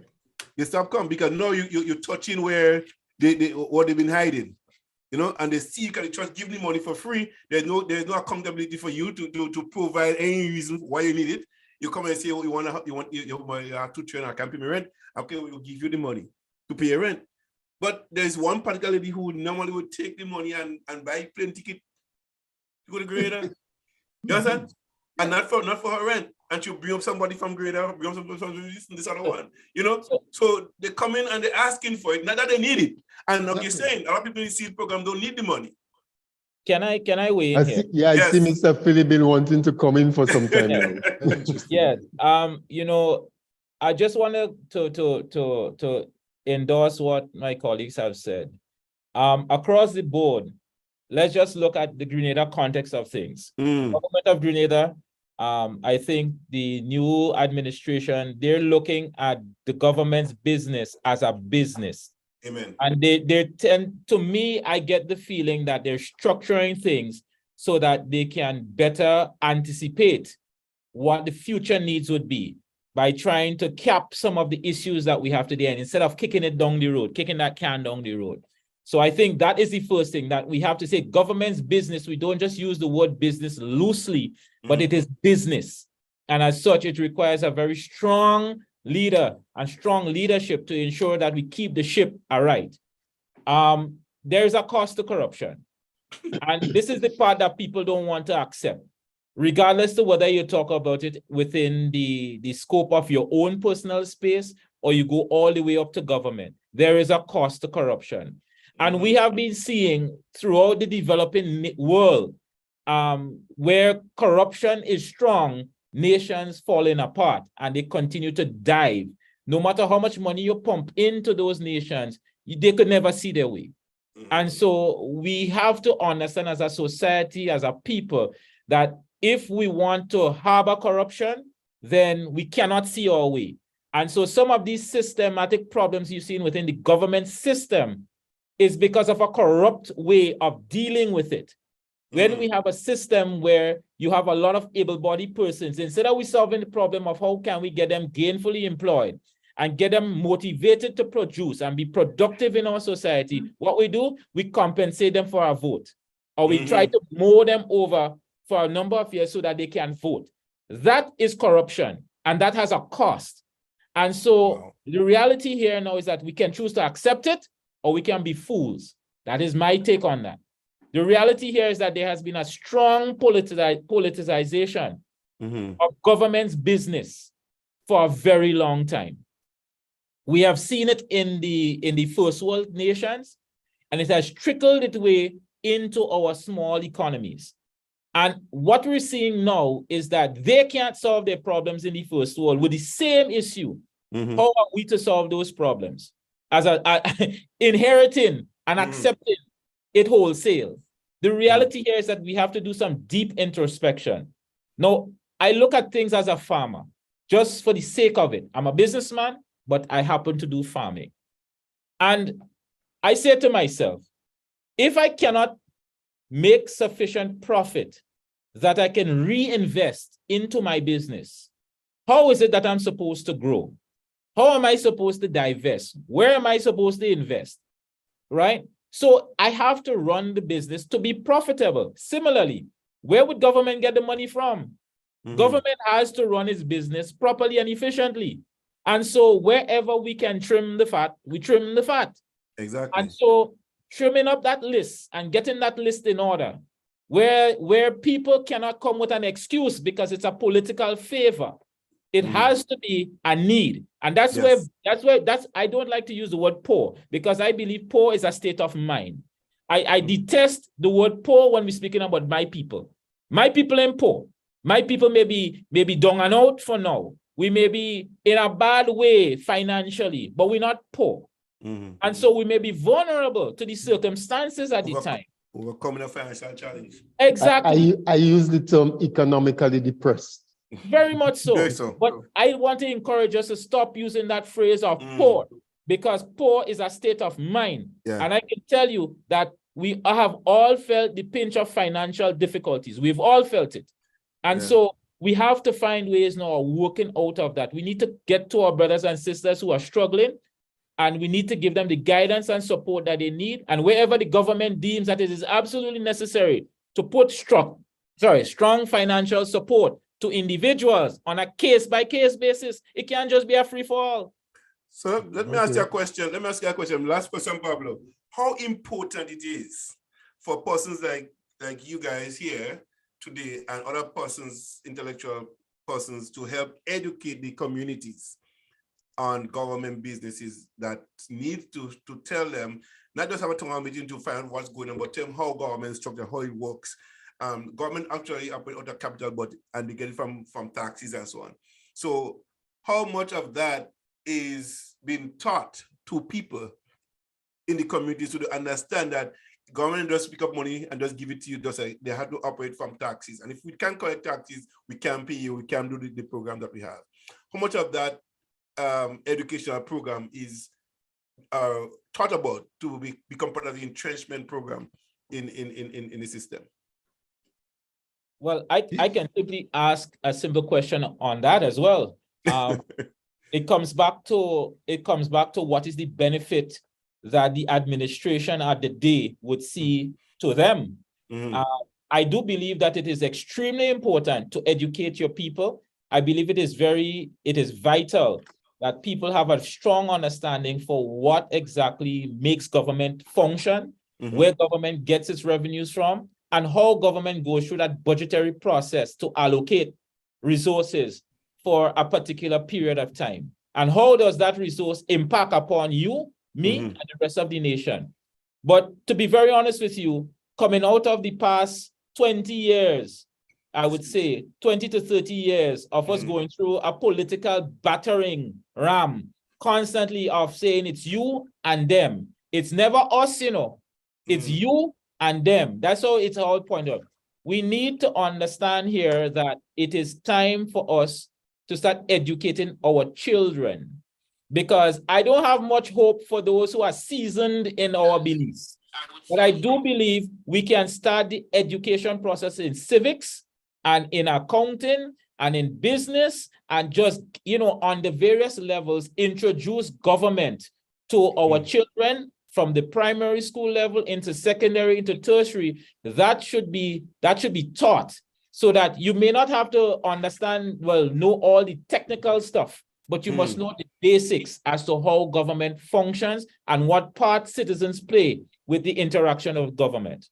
Well, I think this program here this afternoon is sort of a foundation, laying the foundation for that.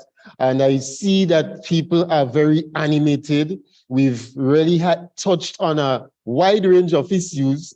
And although we didn't get specifically into itemizing budget allocations, we were able to speak about a wide range of issues and how it impacts, or how the budget will impact upon it. And if we continue, we can be here for the rest of the evening, and we ain't gonna be here for the rest of the evening. There's something that, and we see that, we just about to come to about 2 hours since we've been here. Anyway, something I wanted to get from Mr. Earl Charles before we leave, as someone who worked within the service, there's been quite a bit that's been spoken about contract workers and really normalizing the status and that kind of thing. Mention was made about the nurses a while ago. How do you think that should be approached going forward? Because we hear those who say that there's only a certain number of workers that you can have, categorized as permanent and so. What's your take on this? Well, yeah, that is so. There is a public service establishment which says that there are X amount of established positions.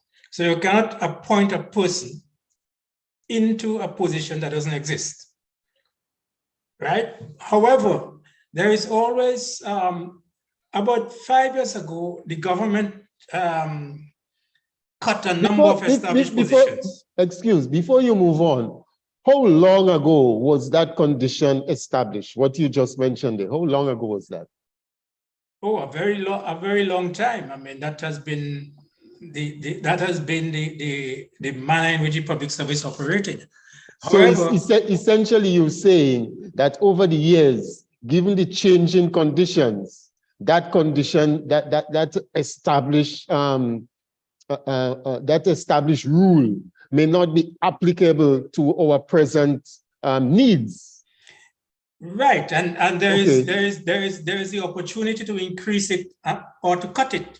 What the former government did some years ago is that they significantly reduced the number of established positions. Mm-hmm. Right.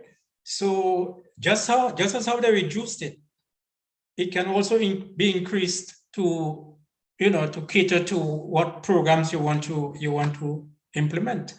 Okay. When they cut it so badly that they had to now cover by bringing in people on contracts, right? And there were a number of persons who were on contracts, even in positions that are established positions. So instead of filling it with an established public officer, they hired someone on contract in many cases, right? So, for example, what we see happening in the Ministry of Labor, a number of positions there were established positions that were just not filled, right? So, in order to conduct your function, implement your policies, you have to have people, you have to have human resources to do it. So, however, there are also some other categories of contract workers that are not in established positions, and these could be terminated depending on whether the government believes there is a need for it or not. Okay. Now, one more thing before we shut down for the evening. The whole issue of added value to our agricultural produce. How significant do you think that can be to our income, our overall income regarding our agricultural production? Open question. Yeah, added value, just the name and the term added value meaning something good, right? But let us look at GCNA, for example, because I have inside working knowledge. Right now, GCNA is working on a new plant, quote unquote new plant at Beaulieu. The intention of that plant is to sell as much grounded nutmeg as possible. So what we are doing there is adding value to the nutmeg just by grinding it. It is, I was told that if you can get $10,000 per ton for the whole nutmegs now, if it's grounded, you can fetch up to 35,000 a ton. But we have to be careful. The purchaser on the other end, would he prefer to buy grounded nutmeg, or would he prefer to buy whole nutmegs and grind it? So this is an issue that probably has to be resolved. GCNA also has something like 9 different products right now that they have developed. A number of sauces, but all having nutmeg in them. I don't want to do ambush marketing here, but anyone can go down to the GCNA and they would see 9 different products. There's one in particular, it's a drinker. We call it the nutmeg cooler. GCNA cannot supply enough because right now it's like a kitchen, a cottage, industry sort of thing. But when this plant is finished and and commissioned up at Bolio. All the activities that's happening now at the GCNA complex will shift up there, and we'll be doing, in addition to the grinding, all this processing. And I must say that GCNA has somebody I regard very highly right now. That is Mr. Saint Bernard, right? I think he has a PhD now, so I refer to him as Dr. Saint Bernard.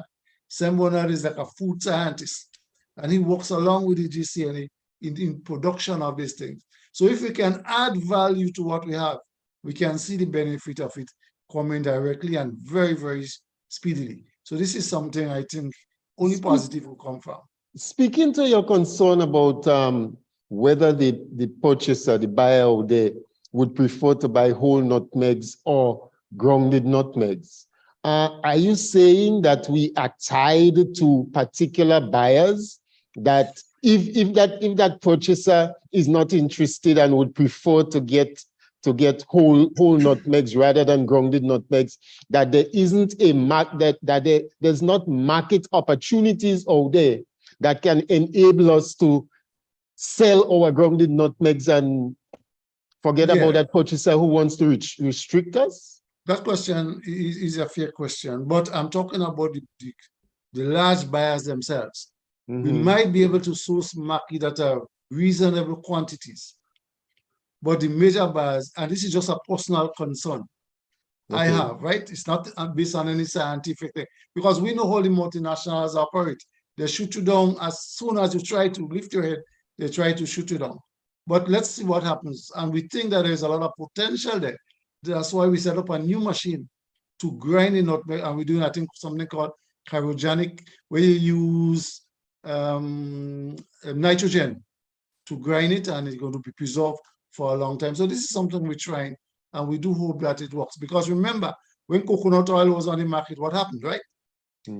Because these people are very, very clever in terms of shooting down stuff from the third world. So let's hope everything works out positive for us in the GCNA and the farmers, because if you could move from 10,000 to 35,000, you see where we are. And that's the direction, which is the right direction we are going right now. Yeah, because we see other third world countries are moving in that direction. Ghana and so have said to the European countries, we are selling you no cocoa, no raw cocoa again. We are going to be producing our own chocolates and that kind of thing. So I think we need to be having that kind of cooperation and that kind of collaboration, because as I recall, back in the days of the revolution, there was always this solidarity between third world countries in terms of addressing such challenges. Pablo, somebody, yes, go ahead. I just wanted to say, I don't know how many of us in Grenada have our fingers on the pulse, but I don't know if we are aware that within the past few years that there has been the emergence of a cocoa cartel.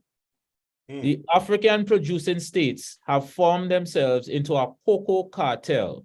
And the purpose of that is just the same thing as the oil cartel, to control the flow of the product to demand pricing. And so I asked myself, why is it that Grenada not close enough to these large territories that, controlling the market? Why are we not sitting amongst these giants and at least have an ear in for what is going on and see where can we benefit? I do believe that we have to, as a region, we have to come closer together when it comes to these types of moves, because we have to be strategic. And we cannot sit down and think in isolation that we can be successful if we want to make a move like that. But we need to sit down and have a vision for where the entire region wants to go. And Grenada in particular can lead that charge, because we seem to have the need to advance quickly. And so we can't put the cart before the horse. The tail should not be wagging the dog. We have the capacity in terms of locally to spearhead that leadership initiative and to go out there and get the data, get the information needed so that assessments can be made. And let's make some decisions. The question is, we are already third world. You ain't got no other place to go than up. So my thing is that let's work, let's take the calculated risks, and let's move forward. But value added is the way to go. We have too many options out there. Well, essentially, I think the economic framework already established, because haven't we had the Africa, Caribbean, and Pacific structure that's been in place? And so I think we just need to make greater use of it.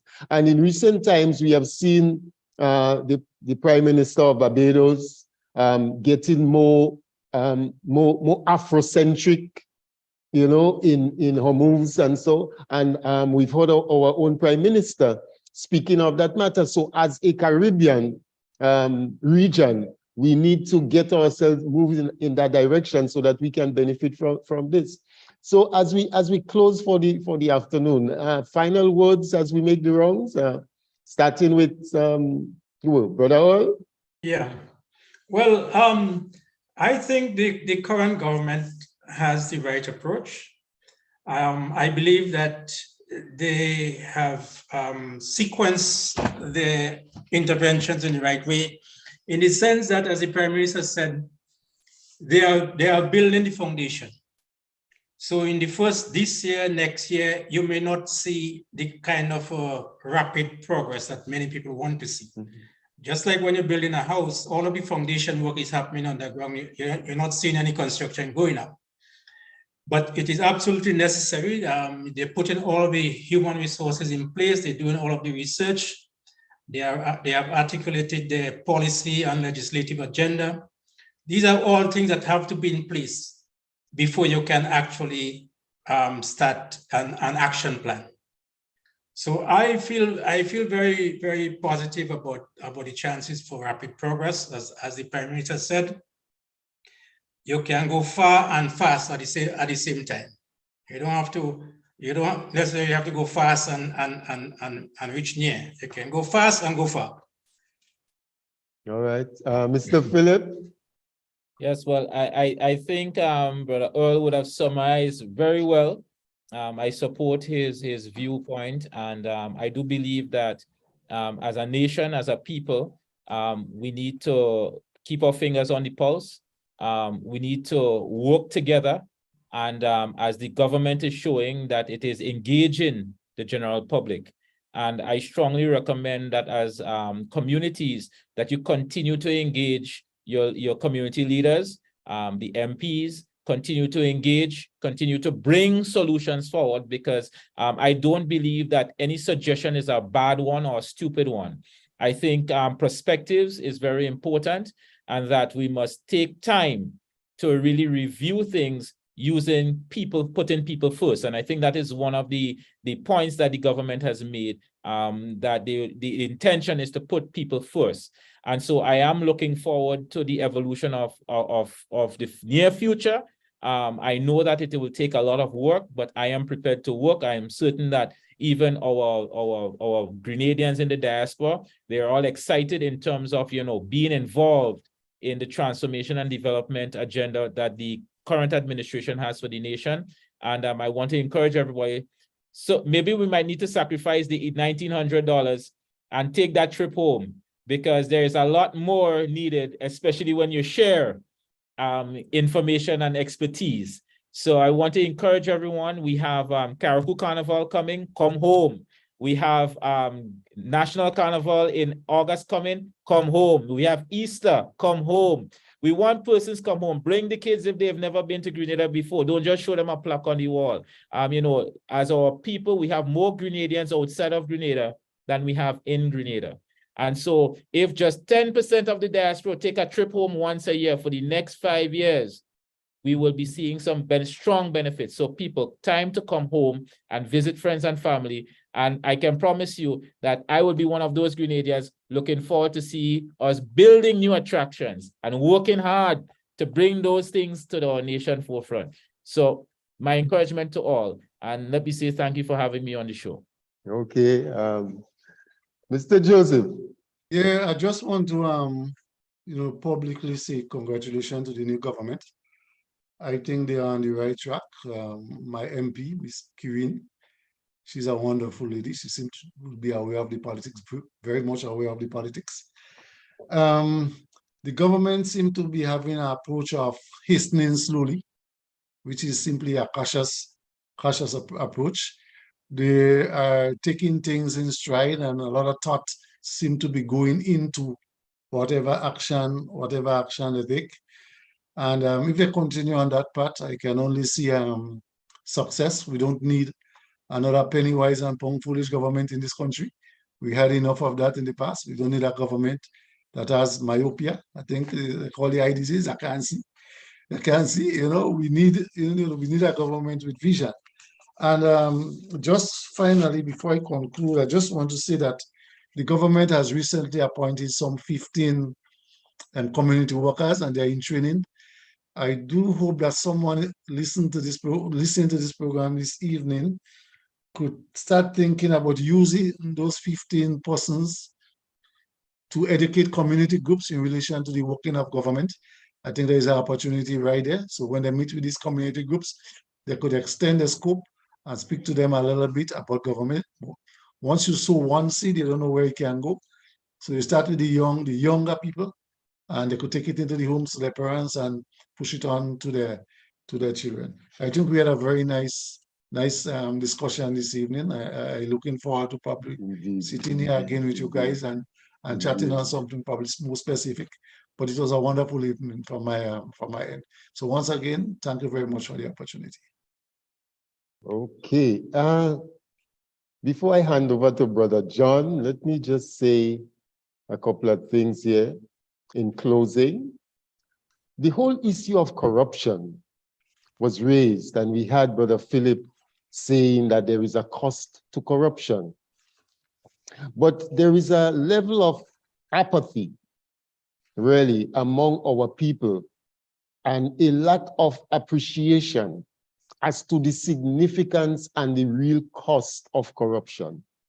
Because the Dr. Justin Pear, who I had on this program 2 weeks ago, he spoke about that survey that he had done, because he correctly predicted the outcome of the elections. When other pollsters were saying where NDC is coming from based on trends, that it was not likely that NDC was going to win this election.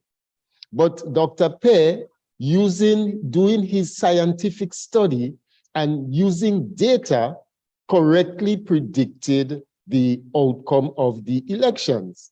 And those of you who would have seen that edition of the Bob Report, where he and the other pollster was there, you can see that the other pollster was at sea.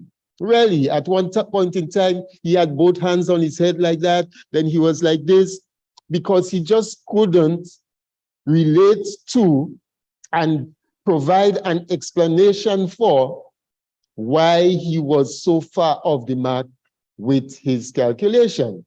And Dr. Pear was able to indicate how data and scientific study had enabled him to come up with the results that he did. Now, he found that corruption, as far as the Grenadian population was concerned, corruption was not a significant issue. So it tells us that as a people, we are not in tune with the significance of the impact of corruption in how it takes away from government's ability to spend on the things that are important to the delivery of the needs of the people, the needs of the very same people. So it calls for a changing of mindset. And it means, therefore, that the points that you all have made, that what was made here this afternoon, with regards the need for a re-education of the people. And I trust that we would have contributed to this, and that can be the beginning of going forward, because this platform that we're on, its mantra is education is liberation, that Brother John speaks about. So the whole issue of changing mindset is going to be critical. And I trust that this this platform, this show, this program would contribute to that in a significant way. And the title of the program really is Message to the Grassroots. And these are the people that we need to reach at all levels. And we are going to continue to do our best to bring the information. And that's why we have people like you participating in this program so that you can speak to the real issues, the real nitty-gritty issues, because you are in the communities, you are part of the grassroots, you are in direct contact with the grassroots people. You're not all day up in the air and disconnected. So thank you very much for being here with us this afternoon. And I look forward to having you gentlemen joining us again sometime in the future. As I said, we can go on with this thing for the rest of the evening, but all good things do come to an end. All right, so thank you very much for those who joined us, and let others know the quality of the content that comes out of this program.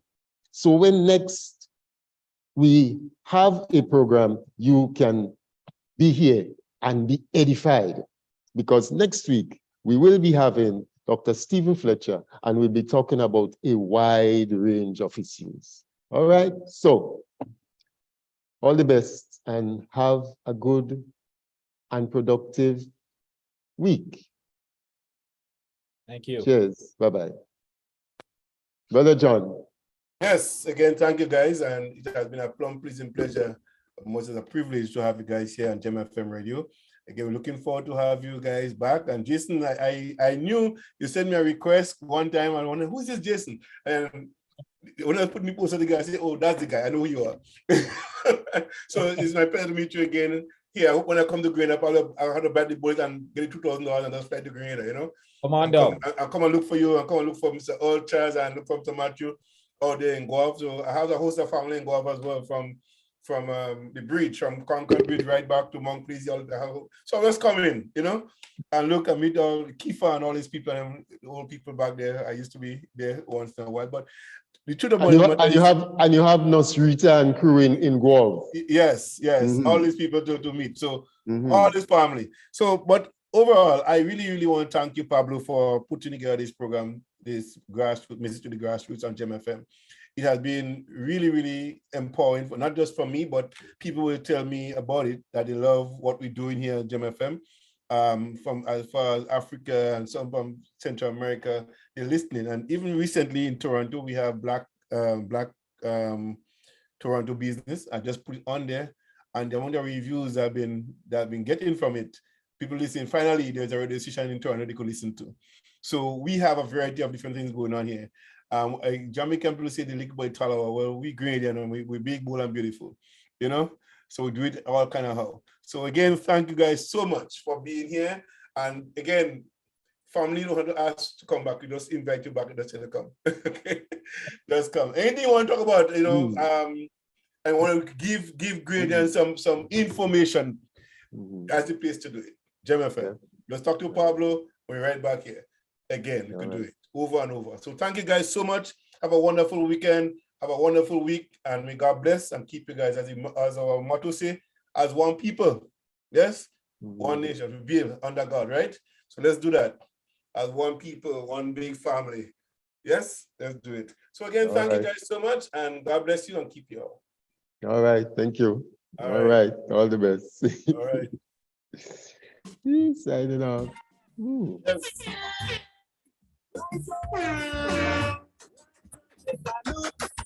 That's my next Mitchell on Gem FM. All is up to you, Greater.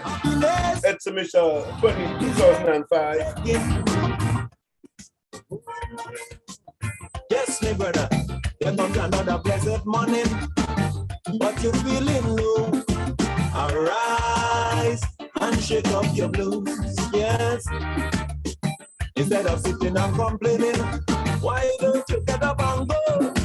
Alright, you got nothing to lose. This is the the Lord has made, so rejoice and be glad. And never let life's problems get you sad, sad, sad. You've got to learn to appreciate even the little things you can't see. As most of the time, that's the things that will set you free. Pull it up. Wait for you. Redemption could be found in the morning dew. Thank you, Colin Thomas, Elaine, Alexander. Thank you guys so much for being here. We appreciate all of you listening to Gem FM. Please make it your duty to come back again. Tell somebody, bring somebody, so you can listen to Gem FM. 24 hours of radio all the time, right here, 24/7. Ines could be found in the morning. Don't forget to log on to www.gemfm.ca. Through the cloud that is passing.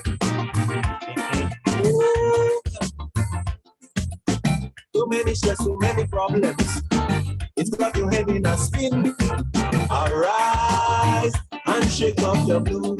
There's no you From Pretty Matt, Nickel and Spin, can tell what this life will show you, and Polycylene. but you know what you have seen. This is Gem FM. Rise, you From South America to Africa. From China to North America. it's not a dream. This is Gem FM. That things We do it differently, effectively, was courageously, when everything and boldly. is sing. Nothing feels so good today. You plant a seed and watch it grow. Don't forget to check out Ola's Kitchen, 477 Oakwood Avenue for your oil long today. So fine. And on the 7th, from 8 o'clock until 10 o'clock, Rise and take breakfast and oil down all day. Cultural event, Anabu, happiness, my friend, Hudson George, for you and me. and many more. 477 Oakwood Avenue. Life is sweet today. And for those of you in Toronto, Side Chick Day Comedy Show happening February 15th, 2023, 2800 Danforth Avenue, $27 in advance. Check it out. Door opens at 7 p.m., 7:30 p.m., show starts at 8 p.m. But twice as much. Around Side Chick Day Comedy Show. the lose. Hosted by Kevin Instead of feeling sorry for Christopher. crying and drowning yourself in tears, take some time to meditate, exercise a little bit. Sometimes you got to be strong, don't be like Alice in Wonderland. Cause in the twinkle of an eye, the train will be gone, long gone. Pull it up, waiting for you. Redemption could be found in the morning dew. Happiness, my friend, is there for you and me. Confidence is the key to your treasure. Life is what you make it. Life is what you make it. Oh, God is good. Life is good. Life is wonderful. Well, there are times you'll be heartbroken as you get betrayed by a friend. Arise and shake off your blue. Check it up. Don't want your body to feel like dying, but I say this is not the end. Arise, sister, you got nothing to lose. One thing you gotta realize, blessing does come in disguise. So you don't miss up as a stepping stone from your mistakes. You must learn. Another thing you gotta bear in mind, it's not Superholic. What's yours is yours. What's mine is mine. Every time. Pull it up. Yes, happy independence to all Canadians at home and abroad. All the folks in St. James, Upper Capital, Lower Capital, Ladig, St. James, Noels Hill, Guave, Victoria, St. Patrick, Montrich, Rose Hill. All the guys that had to cook on the side of the road. Good afternoon to you and yours. Everything will change, but it's up to you. Happiness is there for the taking. in your mind. Lift it up. Lift it up. St. David's, good afternoon, La Bay. All of you in Tongue of Grenville, Rainbow City. Good afternoon. Well, I'm out of here, folks. This is a blessed evening. Have a wonderful afternoon, guys. Enjoy yourself. I'm out of here, folks. Blessings.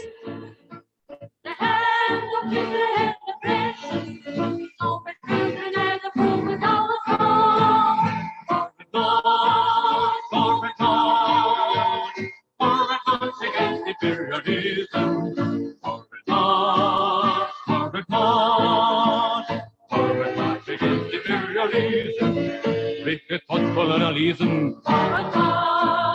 We will fight imperialism.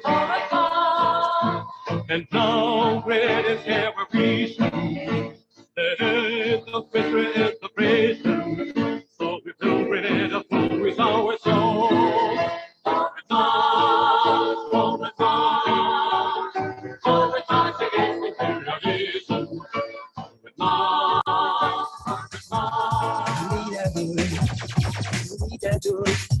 Well, then, this is simple then. Picking up DJ Soulkaholic. Don't know. The hardest and the maddest soca DJ from all about. Go! I was young, stupid, I know I see. I went and married to Fox Jenny. And every time I having problems with she.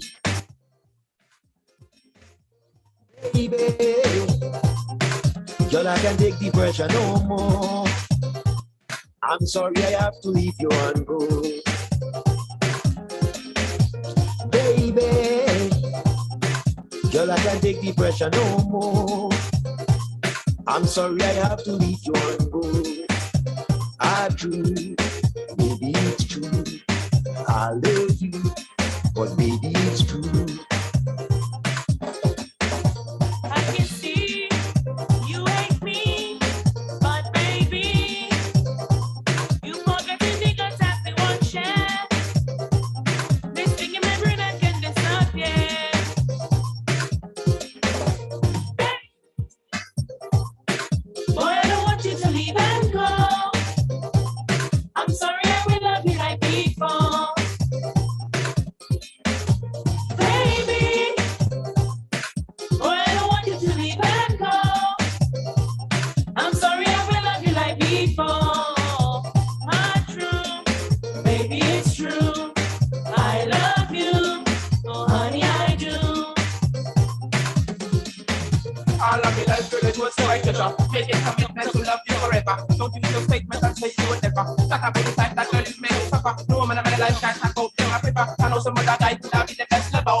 I must agree, we used to be a good company.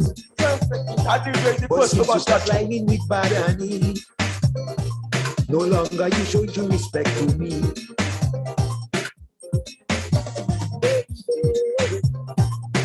Girl, I can't take the pressure no more.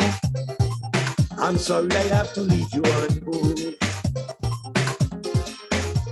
Baby, girl, I can't take the pressure no more. I'm sorry I have to leave you and go. True, maybe it's true. I love you, but baby it's true. Good daddy. I love you, I really do. I miss you too.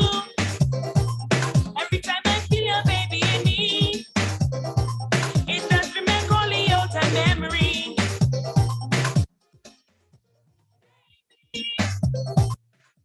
I don't want you to leave and go. I'm sorry, I will love you like before. Baby, boy, I don't want you to leave and go. I'm sorry, I will love you like before. Not true, baby, it's true. I love you, oh honey, I do. All of my life really was no treasure. Make a commitment to love you forever. Don't do your statement and say you would never. Start up with the time and try to make you suffer. No man can't talk about them a flipper. I know someone that I could have be them a slipper. Only if you would have stayed in my life with that girl. Would have to be telling you later. Care about your uncle or your grandmother. If they want to go right back on your name, acting you know when they really are later. Talking about who am I, you see, good liar. If me a chance to hold my partner, nobody can stop.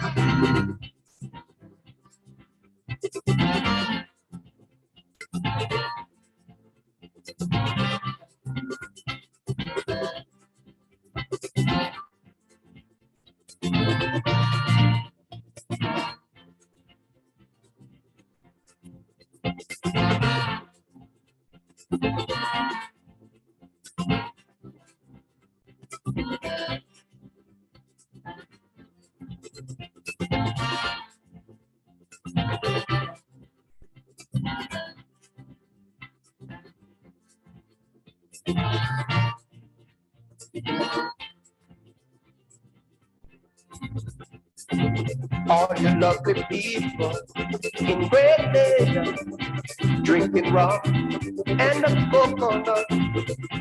There is something in your life that no one can understand. There is something in your health,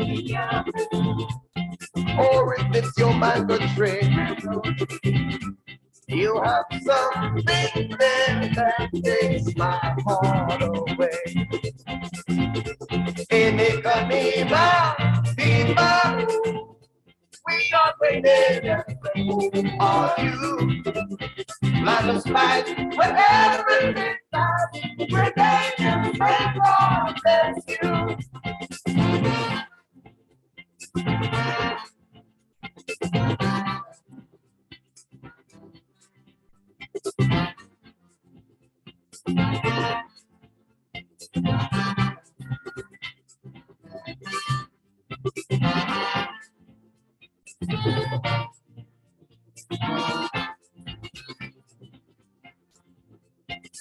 You live in a sunny climate. It's forever summertime. If you want a lovely beach, it's always within your reach. You have something there that makes a man again. Inikanima, Bima, we are waiting on you. Land of spice, where everything dies, we're dating, and God bless you. Antigua, Dominica, Grenada, St. Vincent, Jamaica, St. Lucia, St. Kitts.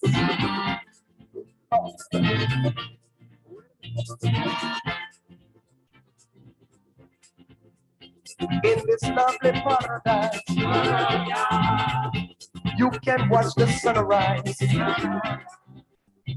Any evening, any day, you can have a sunset play. You can enjoy yourself forever and a day. Inikanima, Bima, we are waiting on you. Like a spice, where everything dies, we're making where God bless you.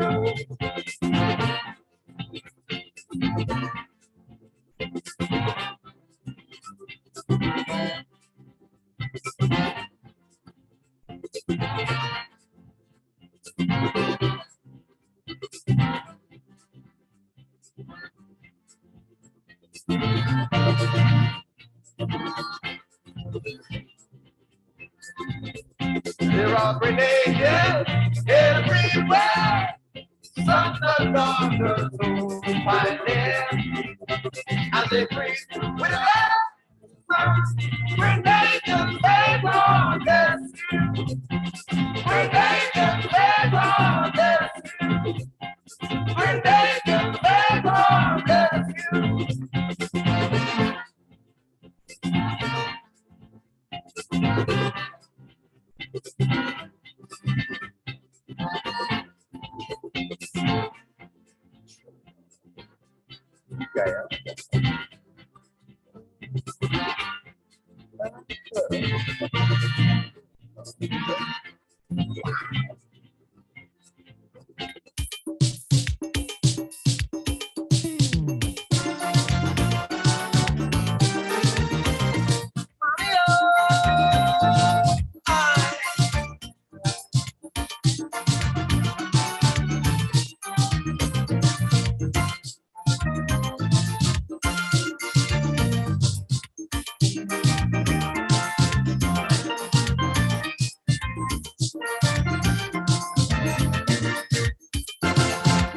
Grenada is such a beautiful country where come forth so much black makers of history.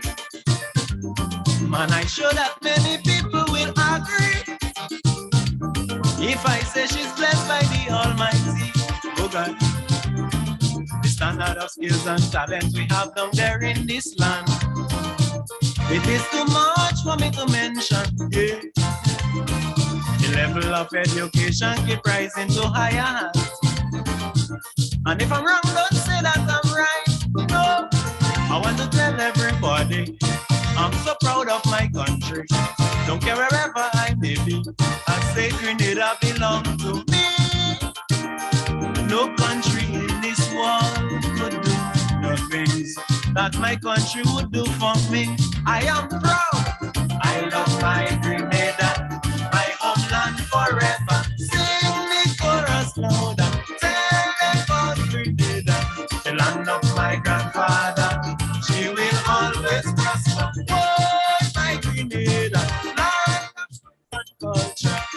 Grenada is such a paradise. But a lot of folks don't realize. If we learn to pull we hand to the little that we can, we could make Grenada a better land.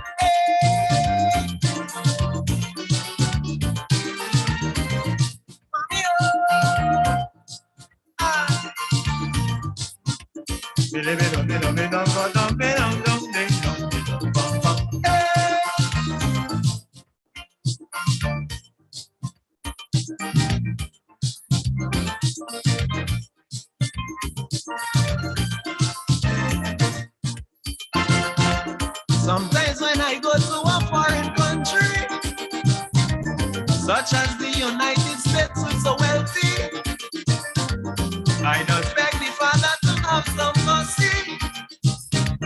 When I see madness in society, oh God, sometimes I put on my TV to check out the daily news. The things I see that have me confused. Eh?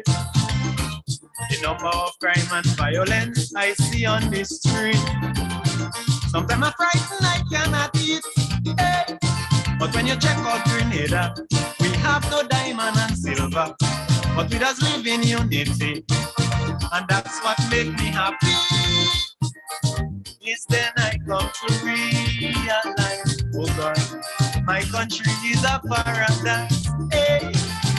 I love my Grenada, my homeland forever. Sing the chorus louder.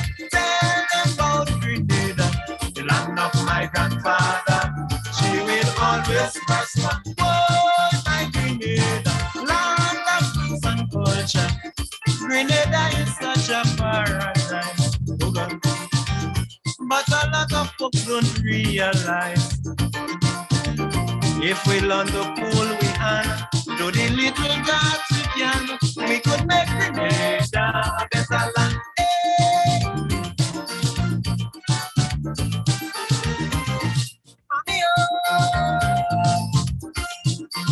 Oh my Grenada.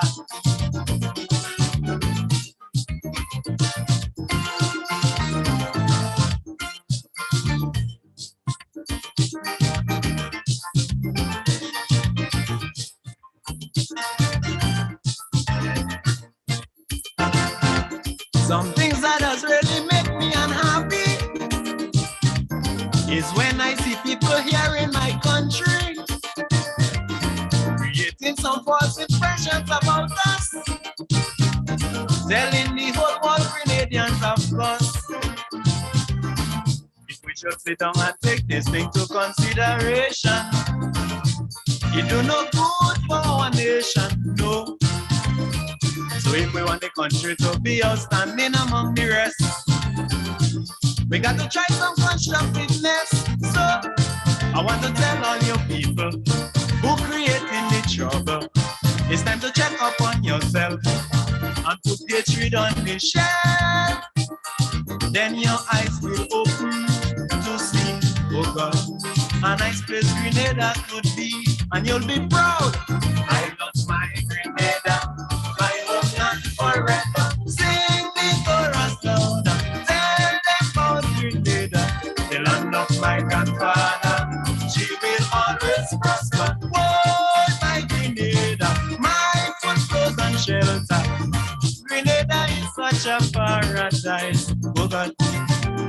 But a lot of folks don't realize, if we learn to pull we hand, do the little that we can, we could make Grenada a better land. Hey. Mommy, oh my Grenada.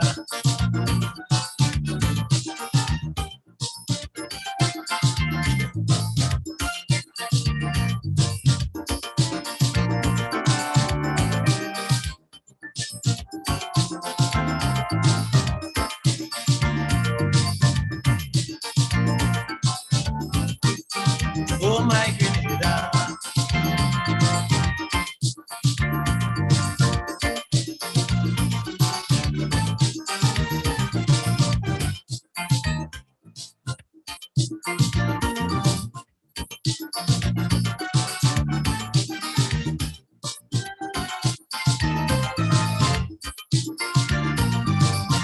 I love my Grenada, my homeland forever. Grenada Ileja, Sultan Susi. Grenada Ileja, Sultan Susi. Mami oh mama, vital flavors from the canna. Mami oh mama, flavors of Grenada in one jar. Vital flavor. Best I say, the best I say, the best I say. Island taste and spices. Best I say, the best I say, the best I say. Garlic oil and vegan pesto. I telling you that's the way to go. Hot sauce on the green seasoning. Flavor that will have your warning. Strictly organic, so it's healthy. That will make your food so tasty. Vitamin D, calcium and iron. Number one seasoning on the island. Five-side flavors. Please contact us at